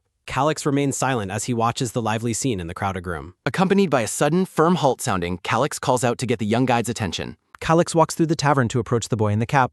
The guide turns around and asks if the boy has a question. Calix continues to step forward as the guide asks what he can do for him. Calix whispers to the guide and asks if he knows of a more quiet place they could visit. The boy hesitates and explains he will be scolded for taking away customers from the tavern. Calix points out that his soldiers will stay behind, so only he and one other person will be leaving. Accompanied by a sudden low raise sounding, Calix offers a reward if the boy takes them to a quiet salon. Accompanied by a sudden sharp flick sounding, Calix tosses a coin high into the air. A large gold coin glitters brightly as it spins through the tavern. Accompanied by a sudden quick catch sounding, the boy's eyes sparkle with joy as he grabs the gold. The guide eagerly agrees to help, but reminds Calix that the other soldiers must remain where they are. Accompanied by a sudden heavy step sounding, Calix calls for Kraut to follow him. The young guide leads the way through the city as night falls over the buildings. Accompanied by the sudden, steady sounds of steps, the trio walks down a quiet cobblestone street. Calix and the brown-haired child walk together as the boy mentions living there for a decade.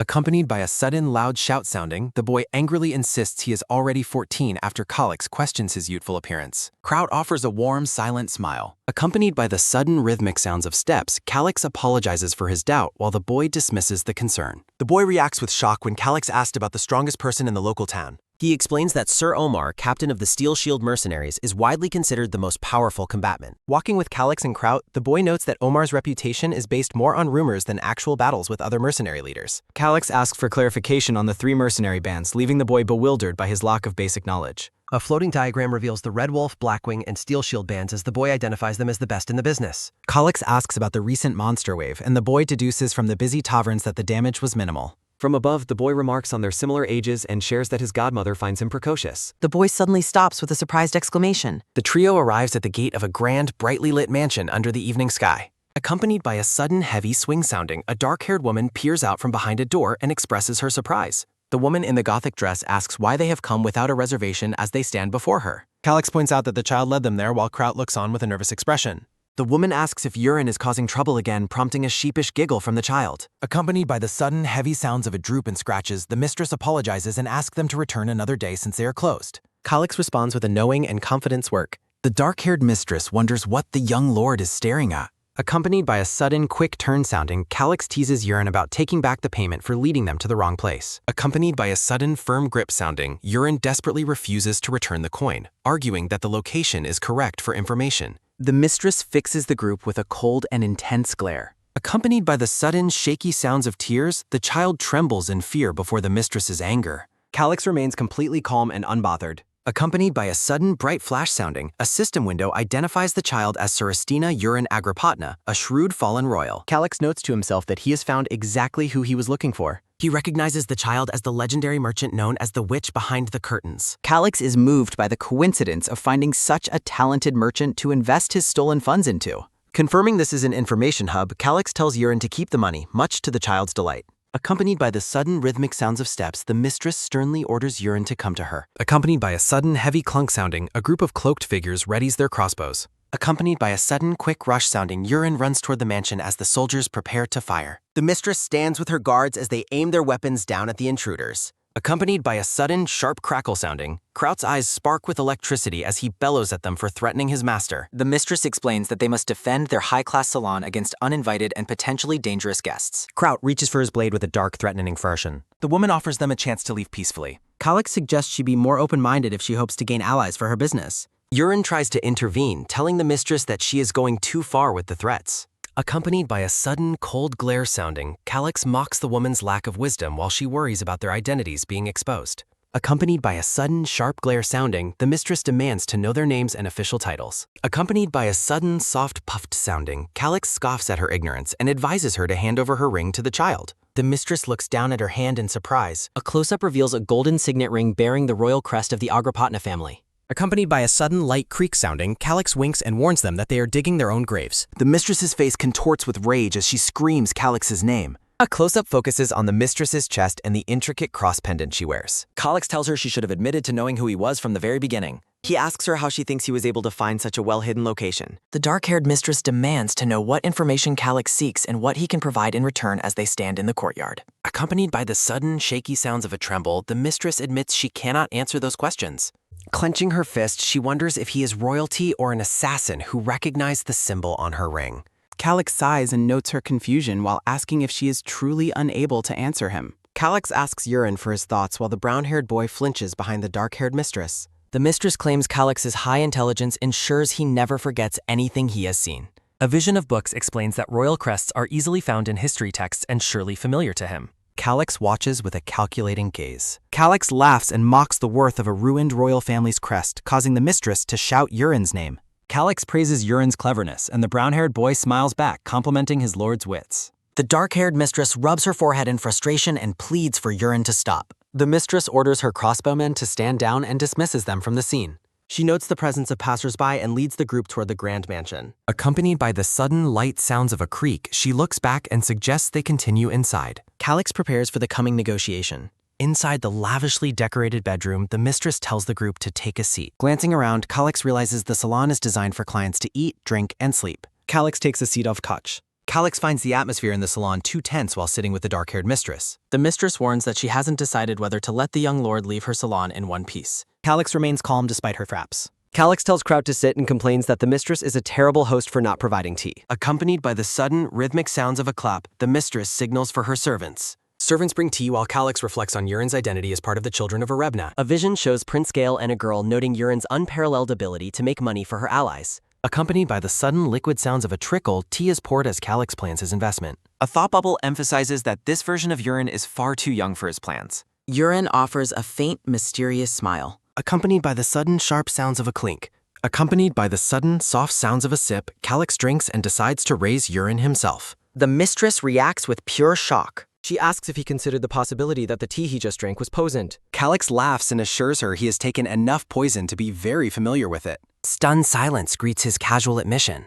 Clutching her hands, she says they cannot negotiate without a guarantee of their secret being safe. Calix offers a massive gold investment. The mistress reacts with utter disbelief. Calix breaks into a wide grin and declares he will invest 100,000 gold in them. Calix laughs and asks how she can guarantee she won't just take his money and flee. The mistress falters, left completely speechless. A mischievous smile reveals a secret.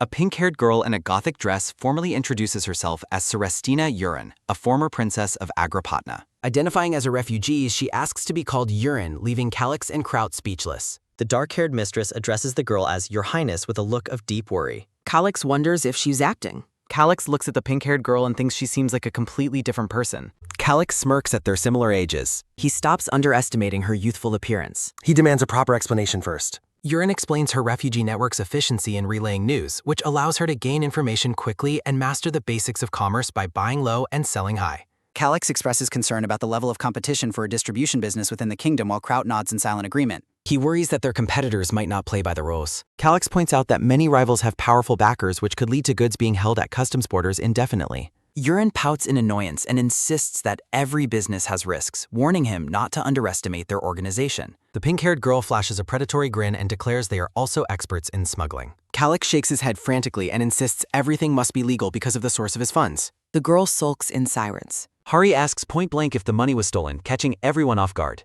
Calyx nervously claims the funds are compensation for damages while the pink-haired girl bluntly concludes the money was indeed stolen. Calyx shouts for them to shut up and prove they won't just take his investment and disappear while the two women watch him with doubt. A wide, knowing smile. Urine offers herself as a hostage to secure the deal. Hari reacts with visible shock and asks what she means by becoming a hostage. Turning away, the pink-haired girl asks Hari if she remembers how long they have been wandering abroad as refugees. She expresses her fear of simply becoming another band of common criminals. Hari looks down with a conflicted and pained expression. Mentioning the massive gold investment, the girl admits she cares more about living without worries than regaining her noble title. Hari looks at her with teary eyes, overcome with emotion. Calyx scoffs at their sentimental display and tells them that's enough melodrama. Infuriated by his callousness, Hari screams at him for his insolence.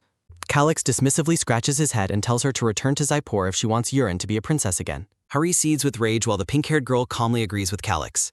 The girl reaches for the dagger strapped to her thigh. Accompanied by a sudden, sharp raise sounding, she pulls her hair back with determination. Accompanied by a sudden, quick slice sounding, she cuts her long hair and renounces her royal name.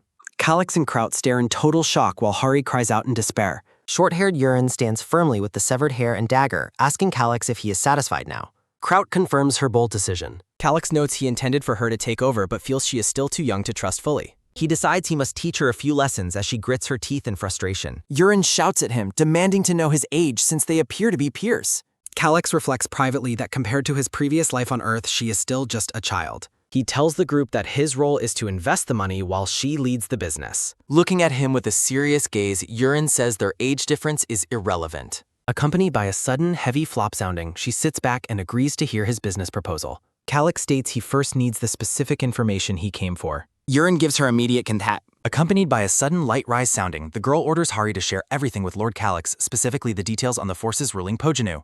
Calyx reflects on how unexpected it was to see them acting like a family earlier. He follows Hari, assuming they are simply strict about keeping business matters separate. Accompanied by a sudden light creak sounding, she leads him into a room filled with scrolls and books and tells him to find what he needs. Mansion standing in morning light. Calyx yawns on the couch, surprised that morning has already arrived. Resting on the sofa, he contemplates the challenge of clearing the dungeon despite having secured Urine's help. He weighs his two options. Chibi-style visions show him either taking his own elite soldiers or hiring local mercenaries for the task. Sitting up, he worries about the risk of information leaks with mercenaries, but realizes he desperately needs to recruit a mage. A mage's power is show. The narrative vision continues, illustrating how a mage can fundamentally transform a party's strategy and power.